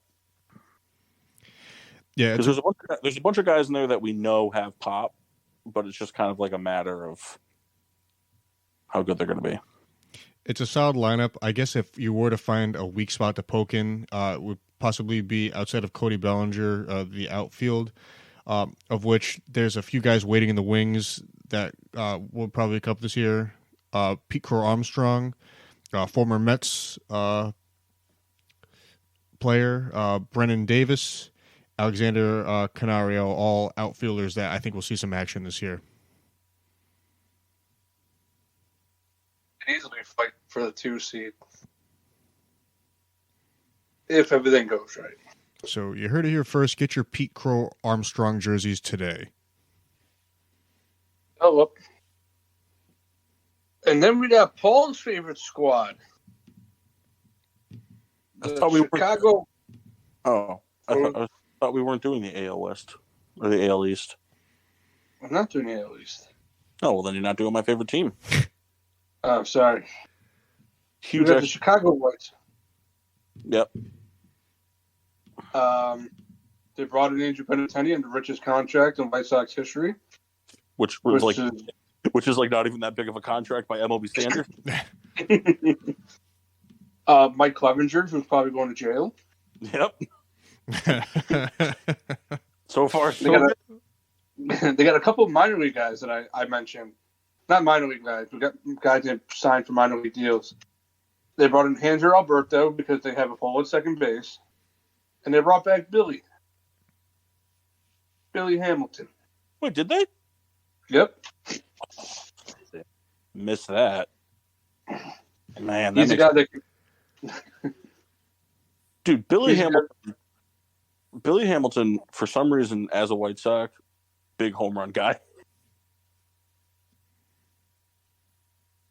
yeah, like he could easily make the team as a 4th outfielder because they lost Adam Engel. He went to the Padres. That one hurt a lot. You didn't know that? No, I did know that. That made me hurt inside. So the projected lineup is Tim Anderson, Andrew Benintendi, Luis Robert, Eloy, Johan, Andrew Vaughn, Yasmani Grandel, Gavin Sheets, and whoever wins the second base job. There's a lot of them fighting for it. Go ahead, Kendall. I was just going to say, there's a lot of White Sox prospects that are projected to be up this year, like across the board. But you can continue. The rotation is a big question mark. You got Dylan Cease. I gotta tell you, there's a huge chance that Gavin Sheets plays first and they make Andrew Vaughn play second at some point this season. Andrew Vaughn's played every fucking other position but first base. Rotation of Dylan Cease, Lance Lynn, Lucas Giolito, Mike Clevenger, and Michael Kopech. Let's see. We got one guy who's had one good year, one guy who sometimes was good. We have Lance Lynn.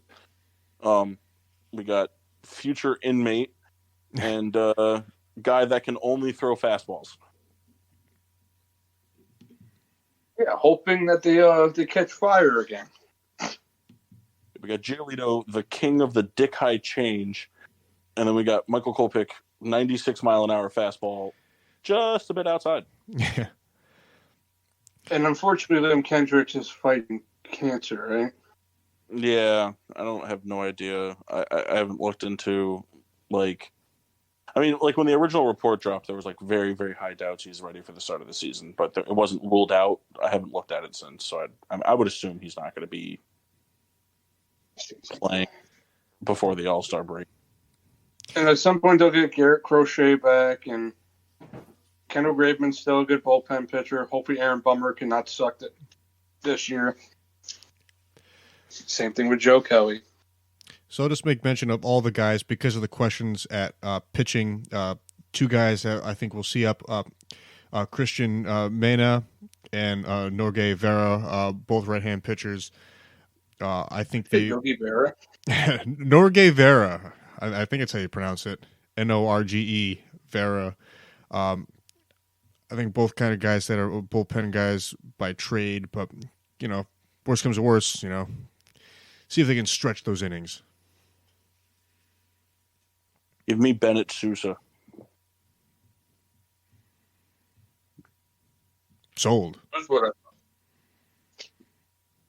All right, and then rounding the NL Central, we got the Cardinals of St. Louis, or if you're Chris Massey, the LA Cardinals. He doesn't like traveling for fan bases. He's moving them all to LA. Sorry, who the hell is Chelsea Green? I don't know who this is. Jesus. Oh, you Chelsea see Green. that fucking hat? Oh, nice. Yeah, that's a big win right there. I mean, she's kind of got like a stupid face. So she actually, because she was going back to WWE because of the Mandy Rose thing, she actually shut down her content site. What? Because of the whole Mandy Rose thing, because of that, she was going to be re-signed, so she had to shut down her site. All right. St. Louis Cardinals lost Jose Quintana, Albert Pujols, Yadier Molina, and Corey Dickerson. Re-signed to Adam Wainwright for his 17,000th season, and brought in catcher Wilson Contreras. So, one Hall of Fame catcher to another. And rotation-wise, I still got Wainwright on the bump to start. Mikolas, Jordan Montgomery, Jack Flaherty, and Steven Matz. And then I got Tommy Edman batting 1 with Contreras at 2. The power combo of Goldschmidt and Arenado and the 3-4 spot. And then Brendan Donovan, Tyler O'Neill, Lars Nootbaar, Juan Yepes, and Dylan Carlson rounding the lineup. Yeah, they're probably the favorites to win the division. Yeah, I mean, it's going to boil down to how big of a drop off is it going to be from, like not drop off, but like like how much are they going to really miss the defensive, guarantees of Yadier Molina. Yeah, Wilson Contreras plays no defense. Yeah, and Yadier Molina, like I was looking at some stat, and I think it was like from 2000. When did Molina start? 2005. I think maybe so. even before that. It was something. It was like this from the year Molina started to this year. It was something like it was something like the Cardinals had like half of the second place teams like stolen bases allowed. Just he was good. The Cardinals do this thing where like they're always okay. Yeah. I mean, everything about the team is pretty much solid across the board. I think the one guy we will see up is Jordan Walker in the outfield. I think there's not like a real outstanding, like, oh, hey, this is like a really great guy at any position in the outfield. So that's somebody we might even see opening day. Finally, to round out the AL Central, the Cleveland Guardians. So they're pretty much they brought in Mike Zunino and Josh Bell. They upgraded their power. Mike Zunino is a good defensive catcher as well. The only problem with him is his health. But if he's healthy, he hits with power, which Cleveland needed. Everything else stayed the same. And that's why I do think Cleveland wins the division again. I think they're very solid 1 through 9. I think their rotations in top around the whole Major League Baseball, and they probably have the best closer in baseball. And they're pretty good. Yeah, and their coach is pretty good. Yeah, like the best. So that's is the AL Central.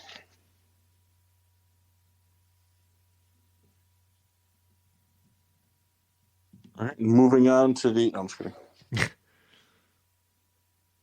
We'll do the next divisions quickly next week. Yeah, we'll do those next week. Yeah. Yeah. Yeah. Yeah. What? Yeah. So we never got Mock back. Nah. He said something about Frontier not doing so well. And then he said something about something. Who did Chelsea Green fight? Fighting Oscar.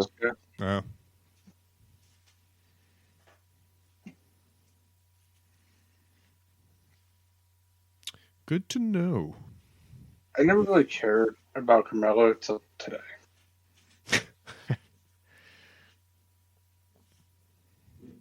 You know what I'm saying? Yeah, I don't know where I stand. And Natalia just looks like Natasha Nice right now. Oh, fuck off.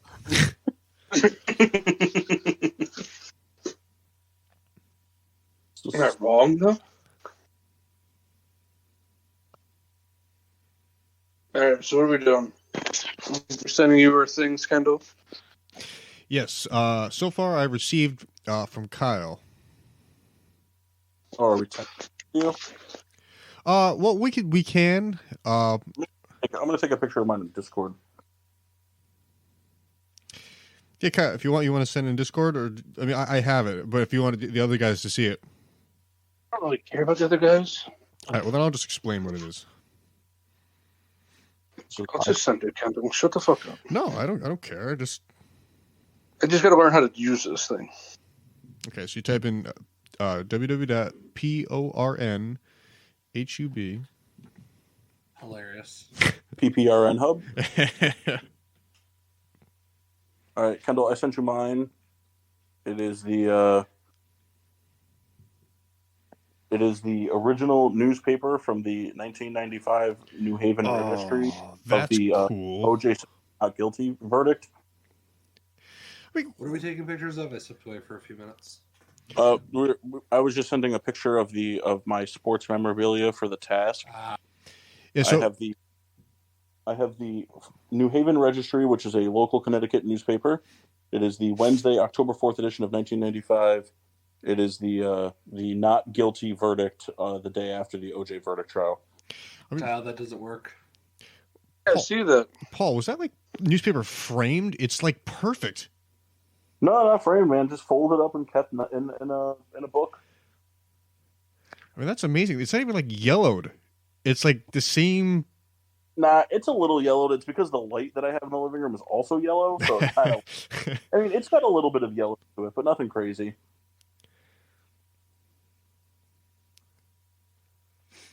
Yeah. All right, and there's Kyle. Kyle sent me the picture. So I sent it. no, I know, but I was just reiterating that I had seen this before. When he sent to me, he got is an autograph photo from the Philly Fanatic. It says, "Happy birthday, Kyle. Keep up the fandom up north." Is that what it says? All the best. Go Phillies. Philly Fanatic. Looks like you, Kyle. That's a Mets fan that you're talking to. Yeah, but he really thought OJ did it, so. Kyle, did you ever consider that OJ is the Philly Fanatic? He might be. That's hilarious. Yeah, unfortunately, we're probably not going to get Mock's contribution. I'm scrolling for mine real quick. If I can't find it, I'll go downstairs and take a picture.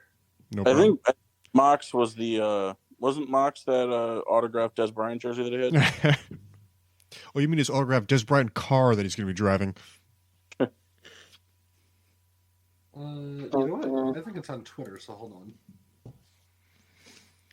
I don't really want to get up and go downstairs, so. Tell Ashley to send you a picture of it. Do it for the gram. All for the gram. Roxanne. It's a good song. Now I want Domino's. Domino's. I'm very intrigued by that Pizza Hut commercial about that, like that, whatever that. You mean the one that goes pizza, pizza, stuffed crust pepperoni pizza? Yeah. Come on, Kyle, that was good. Here you go. So ridiculous. Not be made of mockeries. I have a new toast of excellence. You don't even like that. It's to Donna. Donna who? Donna Kelsey. Mm-hmm. She showed up to the Super Bowl media week and had Michael Irvin bring on Jason Kelsey of the Eagles and Travis Kelsey of the Chiefs on stage to ask them questions about being brothers. And she came on in her half Eagles, half Chiefs jersey and brought them homemade cookies. That's great. And remember when we saw Jason Kelsey? Yeah, we did. I was happy we didn't bother him. The Todd Gurley frame jersey. You know what's crazy? I bought both of those things for you guys. That's just not true. It's not true. I mean, who gave you the Todd Gurley jersey? It was.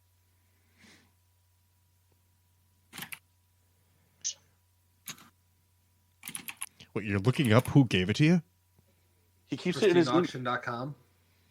Yeah, see, I bought stuff from PristineAuction.com, which gave them the money to buy the Todd Gurley jersey for you to then win an auction. Gotcha. Therefore, I bought it for you. Kyle, who got you the Philly Fanatics thing? Kyle, who got you the Philly Fanatic thing? My wife. Yeah, well, I gave your wife permission to marry you.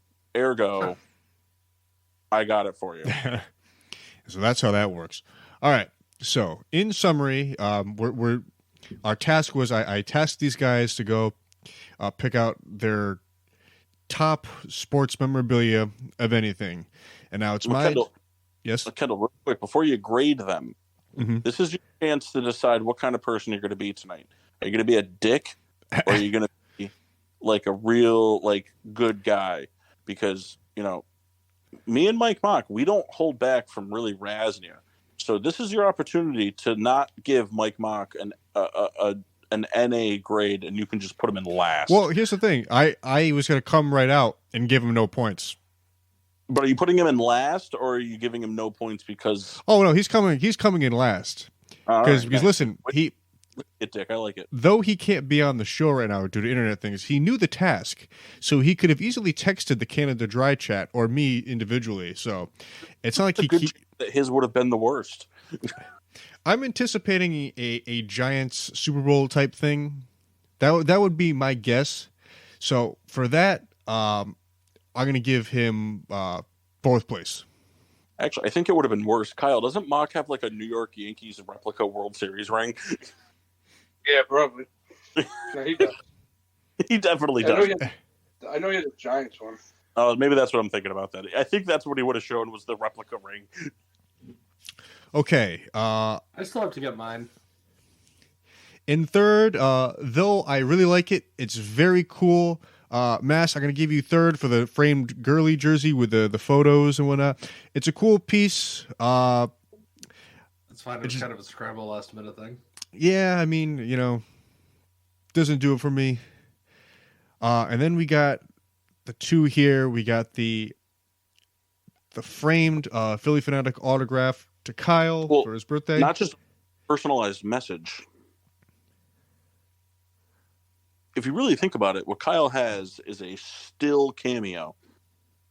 That's true. What Paul has is not really sports related, it's law related. All right, so Kyle's throwing in his 2 cents. I sat here and gave Kyle a reason as to why you should pick Kyle's thing, and then he just fit on mine. Yeah, I mean, what a jerk. I thought you would tell me no.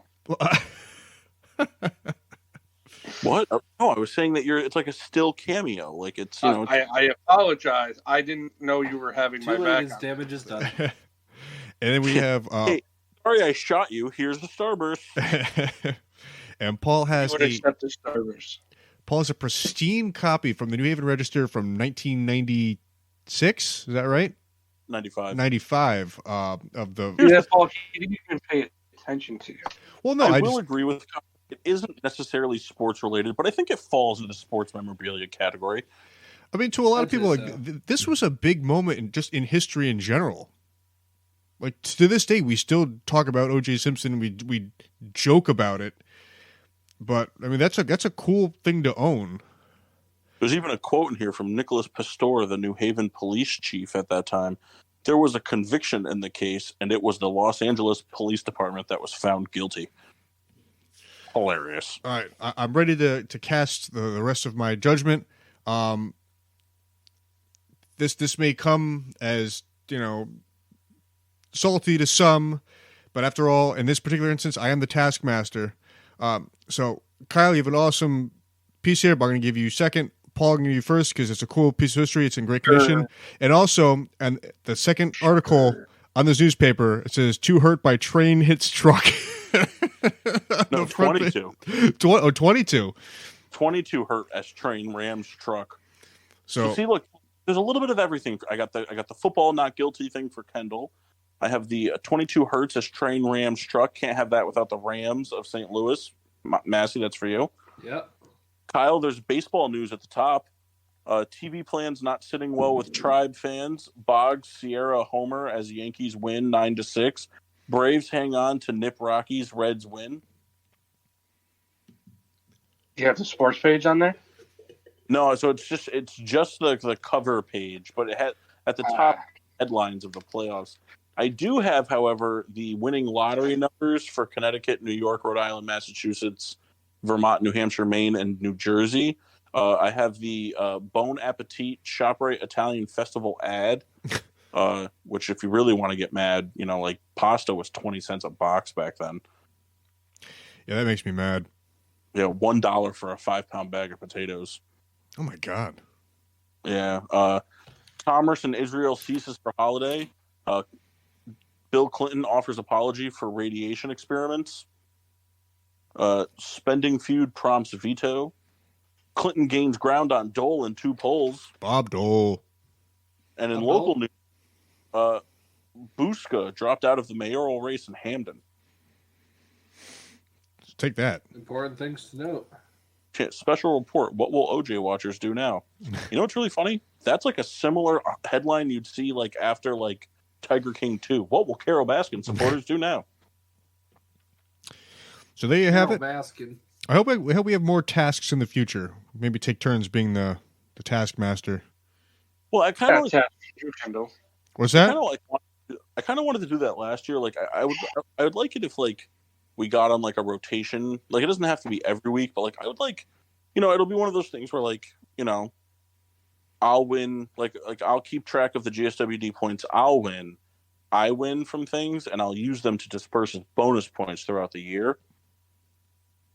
So like I won this one, so like I'll put that in my category as a bonus point, and I can award bonus points later. Obviously, I'm not going to give my point to the person who didn't participate because then bias can take place. Although I don't think Kendall would be biased. Kendall's not a bit. He's definitely biased. No way, Kyle. Yours was really close. And Kyle, let me tell you something. You buy his beer every week, man. You buy his beer every week. And Kyle, let me tell you something. If that newspaper wasn't the New Haven Register or wasn't a Connecticut newspaper, I think you would have won. I think just because like that is like probably perhaps the most famous Connecticut newspaper. I think that kind of took the cake. Record Journal's up there. I don't know. I don't think the record journal's not famous. It's just statewide. Same thing. Hey, Paul. Yeah. Can I have the bonus point? Huh? Can I have the bonus point? Not right now. Maybe later. Okay. Might have to be some filleting. Might have to be some filleting done. I mean, I'm always down for that bonus point or not. Yeah, I caught a shiny Lavatar today in Scarlet. That's pretty cool. Yeah. I have 2 shinies now. Shiny teeth that sparkle. Just like the stars in space. I knew it. I absolutely knew that was going to happen. Whopper, double junior Whopper. See, Kyle? Saw his face. Do, do, do, do. I'm a believer. Whopper, Anybody gonna complain if I kick Kyle out? double junior. I'm not coming back on, so I wouldn't recommend it. I think that's our new task. Everybody come up with a popular song that was on the radio from 96 to 2004 and rewrite the chorus as the Whopper jingle. All right, so I got dibs on the Drake and Drake and Josh theme song. Man, that was rough. I don't think that fits the criteria, man. It fits the criteria anyways because I said so. Well, if that's the case, then I'm gonna kill 2 birds with 1 stone in this group. I'm gonna go ahead and do Duran Duran, "Hungry Like a Wolf," but with a Whopper. Hilarious. And just watch Kyle and Pat make out while I do it. I don't know. I'm trying to figure out how to do it. And I am hungry like the wolf. Yeah, so it's just Whopper, Whopper, Whopper, double junior, triple Whopper, Whopper. I didn't hear Duran Duran. Well, no, you heard Whopper, Whopper, Whopper, Whopper. It's just to the tune of. Oh, that's another good one. We should do the Whopper. We could do the Whopper Whopper song from Pac-Man. Whopper, Whopper, Whopper, Whopper, Junior, double, triple, Whopper, Whopper, Whopper, Whopper, Whopper. Hey, Paul. You do me a favor. Hold on, Massey's talking. I didn't hear. Kyle. Go ahead, Kyle. Oh, Kendall, can you make me a mashup of "I'm a Believer" and "Shiny Teeth in Me"? I'd give that a shot. Yeah, let me know. I'll work on that. Paul. We have till tomorrow. All right. And go. Yes, Massey? How's your beverage? It was good. It was a Pepsi, and it was vanilla, and it was 260 calories. And how many of those did you have? I only had the 120 ounce today. I made the joke. I didn't drink all those. Bummer. I was hoping you were going to go through the entirety of it. Can you imagine drinking 24 20-ounce sodas a day? Yeah, that's a lot of soda. Actually, I do know somebody who did that. Who? A friend of mine from high school. Is he dead? Pretty close to it. Pretty close to it.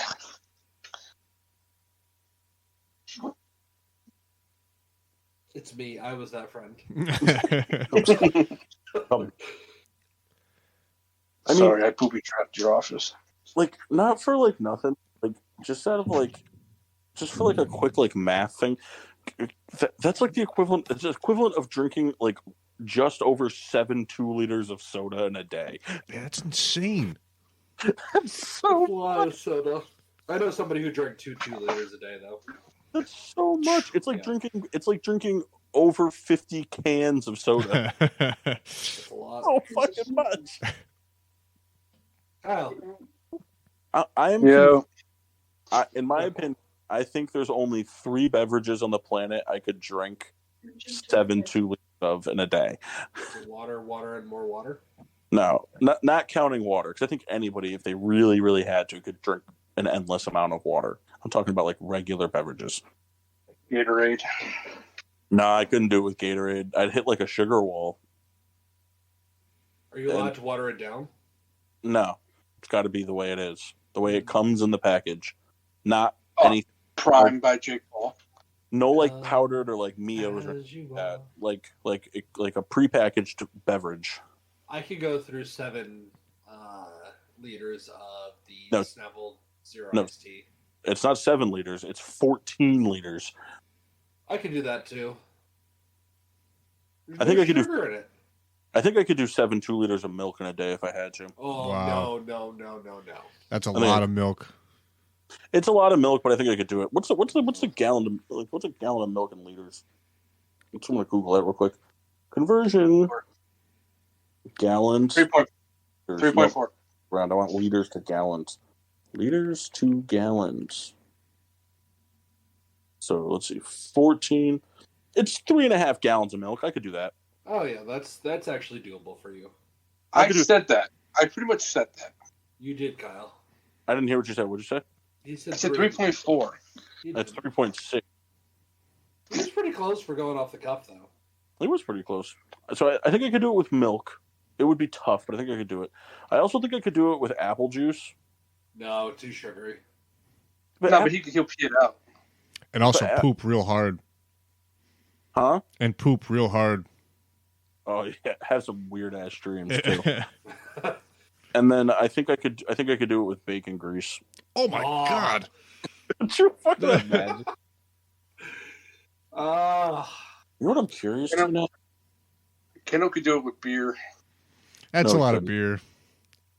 That is a lot of beer. I mean, I could drink a lot of beer, but I think at some point you just kind of hit like the foam wall.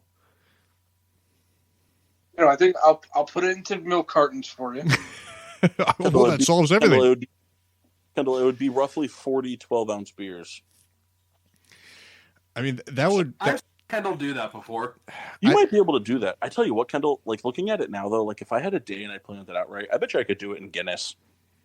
Yeah, I mean, I think like anything, if you just plan your day around it, it's doable. Like eating I you both do a rack of Miller High Life, not even trying in a day. If you guys actually tried... Yeah. Well, that's the thing, though. That's the thing if you're going to do, like, real copious day drinking, like, trying to go for volume and not just,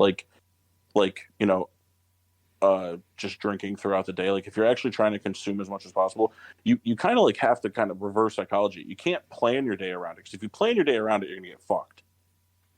Because you're gonna end up at some point not thinking that you're too far behind and need to catch up, or you're going to try to too hard too fast.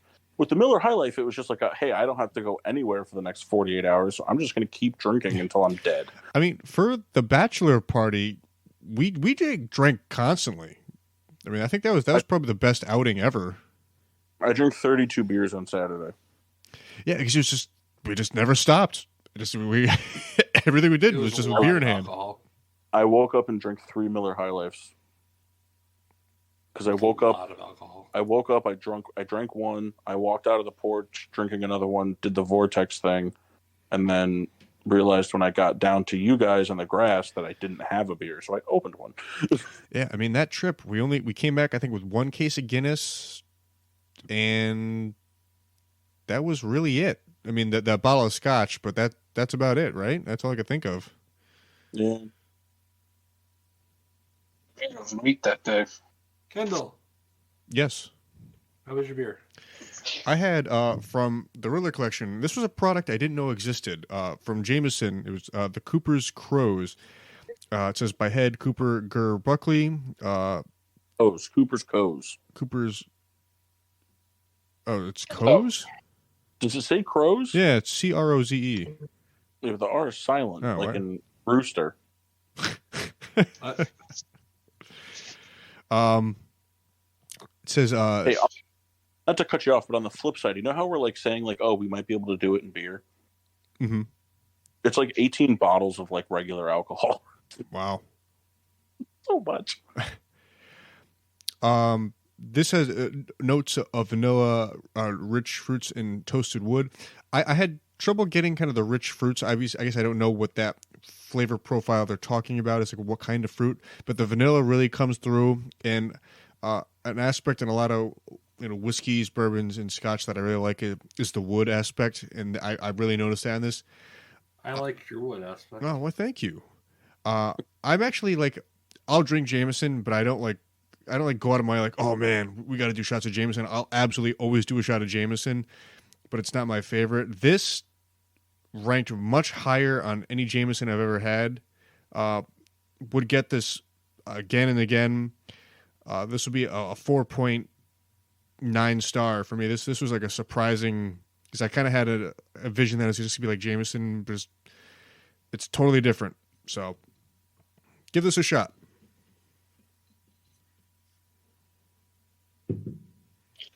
I had Blue Shell from Barrier Brewing. It was average. There wasn't really much of a taste to it, if that makes any sense. It wasn't hoppy. It wasn't whatever. I felt like I was just drinking it. Does that make sense? It's just kind of like a bland beer. Yeah. Yeah, it makes sense. High ABV though, right? I give it a 2.5. I give it like right in the middle. Kyle, you said it was 10%, right, at the beginning? Yeah, 10% alcohol. Wow. I only had one. I'm not a psychopath. Become one. I'm a big fan of how you kind of said psychopath, as if like Travis Scott was marketing mental illness. I am Travis Scott. You know what, Kyle? I believe you.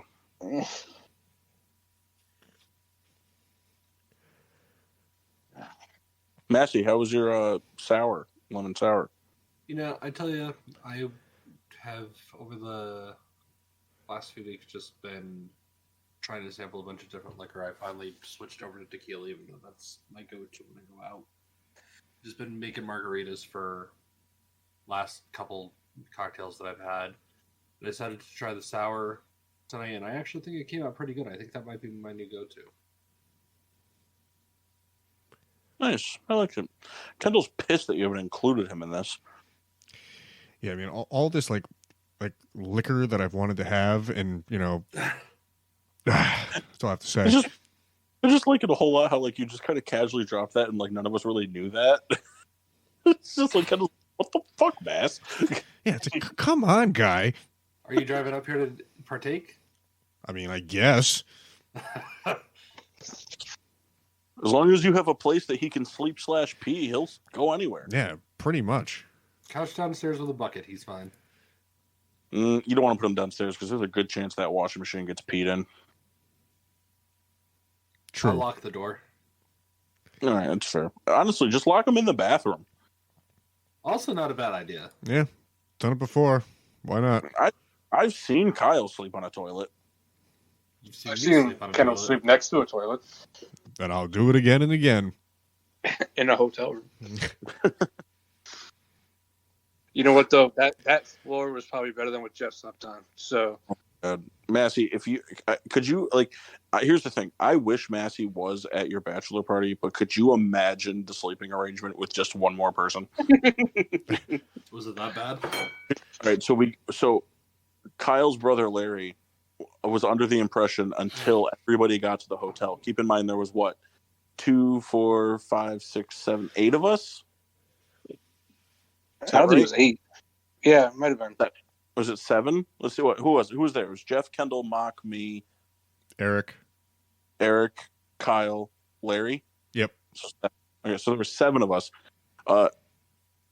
Larry was under the impression that we had 2 rooms with 2 queen beds in each, and we got 1 room with 2 full beds. Even fuck that up. Because it just got fucked up. I don't know. And Kyle, I didn't allot. Nobody allotted to have to give an additional, totaling $2,000 for another hotel room. Kyle wasn't part of the planning, so it ended up. Kyle, what? Do you like your brother? Love my brother. It's a good thing that I didn't go because I probably would have had to kill him. No, but let me tell you something. I'm glad we did it the way we did it. It creates the camaraderie, but so the first was it the first night? Kendall, which night did you sleep on the floor? The first night. First night. The first night we had 2 guys in each bed. Someone slept on the floor between the beds. That was me. Yeah, Kyle slept on the floor between the beds. Jeff slept on a bench that like you sit on to do computer work. And Mock slept on the chair. Oh yeah. Mock slept in a chair. Jeff slept on a bench that, like, no joke, was probably 2.5 feet long, curled up on it, and Kendall slept on the tile bathroom floor. Yeah. It worked out because I was like 1 shot away from yakking, but I was able to bring it together. It was rough. What about the 10 minutes of being there. It was a rough night's sleep for everybody. Where did you sleep? Because Where did you sleep? The first night I slept in a bed, but was pretty hammered and snored myself awake constantly. And then the second night, I slept on the floor between the two beds, and I had Kyle on one side and Eric on the other, both sleeping with their asses hanging out, ripping ass into my fucking face the whole night. Hilarious. Oh, my God. It was, I mean, what a sleeping arrangement. What you think, man? I would have just gone to get another room. Yeah, so. Yeah, but Massey, that's no fun. Also, Massey, it would have been $2,000 for another room. I would have found a different hotel. There You'd weren't have any. left the hotel.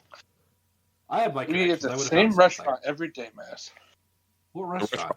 Restaurant was slamming. The restaurant in the casino was real good. I won like $600 on roulette. Did you? I didn't even gamble. Yeah, we were. Yes, you did, Kyle, because nobody could find you, and you were sitting at a roulette table. But I didn't gamble that much, though. We couldn't find Kyle. We couldn't I find spent my money other ways. me, Mock, and Kendall went to find him. Kyle was sitting at a virtual roulette table, and I had $20 in cash, so I just was like, you know what? I'm just gonna put it on 14 and a hit. Yeah, bullshit. Pretty much funded my whole trip. Yeah. There. So, we are going to do this thing. We'll have to explain it to Mock, but you guys can start preparing and thinking about teams that you would like. The week of the show that's going to be recorded on March 13th, which is like 6-ish weeks away. What? Love you. Go ahead. Oh, it's the show. It's going to be the show before the new league year starts for the NFL, because it's free agency and the season will open on March 15th. So what we're going to do on that show is I want to try to start doing more fun stuff for pivotal moments in the seasons, instead of just like, talking about where we think free agents are going to go. We can do that a little bit, but what we're going to do is everybody's going to pick a team, because there's always the thing, there's always a fan that thinks that they could do it better than the general manager. Yeah. So we're going to pick a team. We're going to pick how they spend their cap space, who they draft, yada, yada, yada, as the general manager. We're going to have it all written down and saved in a file. And then Kendall's going to set an alarm to go off on his phone next year for the same Monday before free agency. And then we're going to recap and see how we did versus how the managers actually did. Yeah. And you guys can start thinking about what teams you would want. You can look at draft capital and cap space and all that stuff. You can pick your own team if you want. You can pick a totally different team. You can try to pick one of our teams, whatever you want to do. But that's for a while. What they need to know now is, where can they find us on socials, Kendall? They could find us. Yeah. What? Go ahead, Ken. Do you want to do it, Kyle? I don't want to do it. Facebook at Getting Sports with the Drunk. Twitter and Instagram at GSWD_4. Make sure you use the hashtag GSWD for all your daily uses, whether it's murdering Frontier or for like 20 minutes forgetting we were recording a show and not just all talking on the phone. Oh, show. Like, subscribe, tweet at us, come on, let us know. We do this for you guys. We do it for us, but we do it for you guys too. Let us know. And, Tell us we suck. and before we go, real quick, Super Bowl predictions, Kendall? I have Kansas City 30-24. Mass? Hold on. I took a screen capture of this. Give me a second. All right, Souls? If in the Lord of Christ, Eagles 41, Chiefs 37. Okay. Well, Yep. Mass? what's yours? I'm going to go, just because everybody keeps harping on the whole Mahomes ankle thing, I think the script is pretty well written that Mahomes is just winning the Super Bowl. So I'm going to go Kansas City 20. No, I'm going to go Kansas City 43, Philadelphia 37. What I said, kind of. Philadelphia 37, Kansas City 34. Kyle, it is very close. I just didn't do it in the name of Christ. Bold prediction: a Kelsey wins the Super Bowl. Hey, I like that. Even bolder I don't prediction: know, man. a Kelsey wins MVP. Ooh. Here's the deal: it's possible no matter what. Until then, I'm your hostess, Cupcake, the Riddler. Oh, he's not here no more, Mock. I am the man of many nations. The Mask Chris Massey. And the Rat of a Red Baron, who's a frozen pizza. He's a rat. He's a rat. Yeah.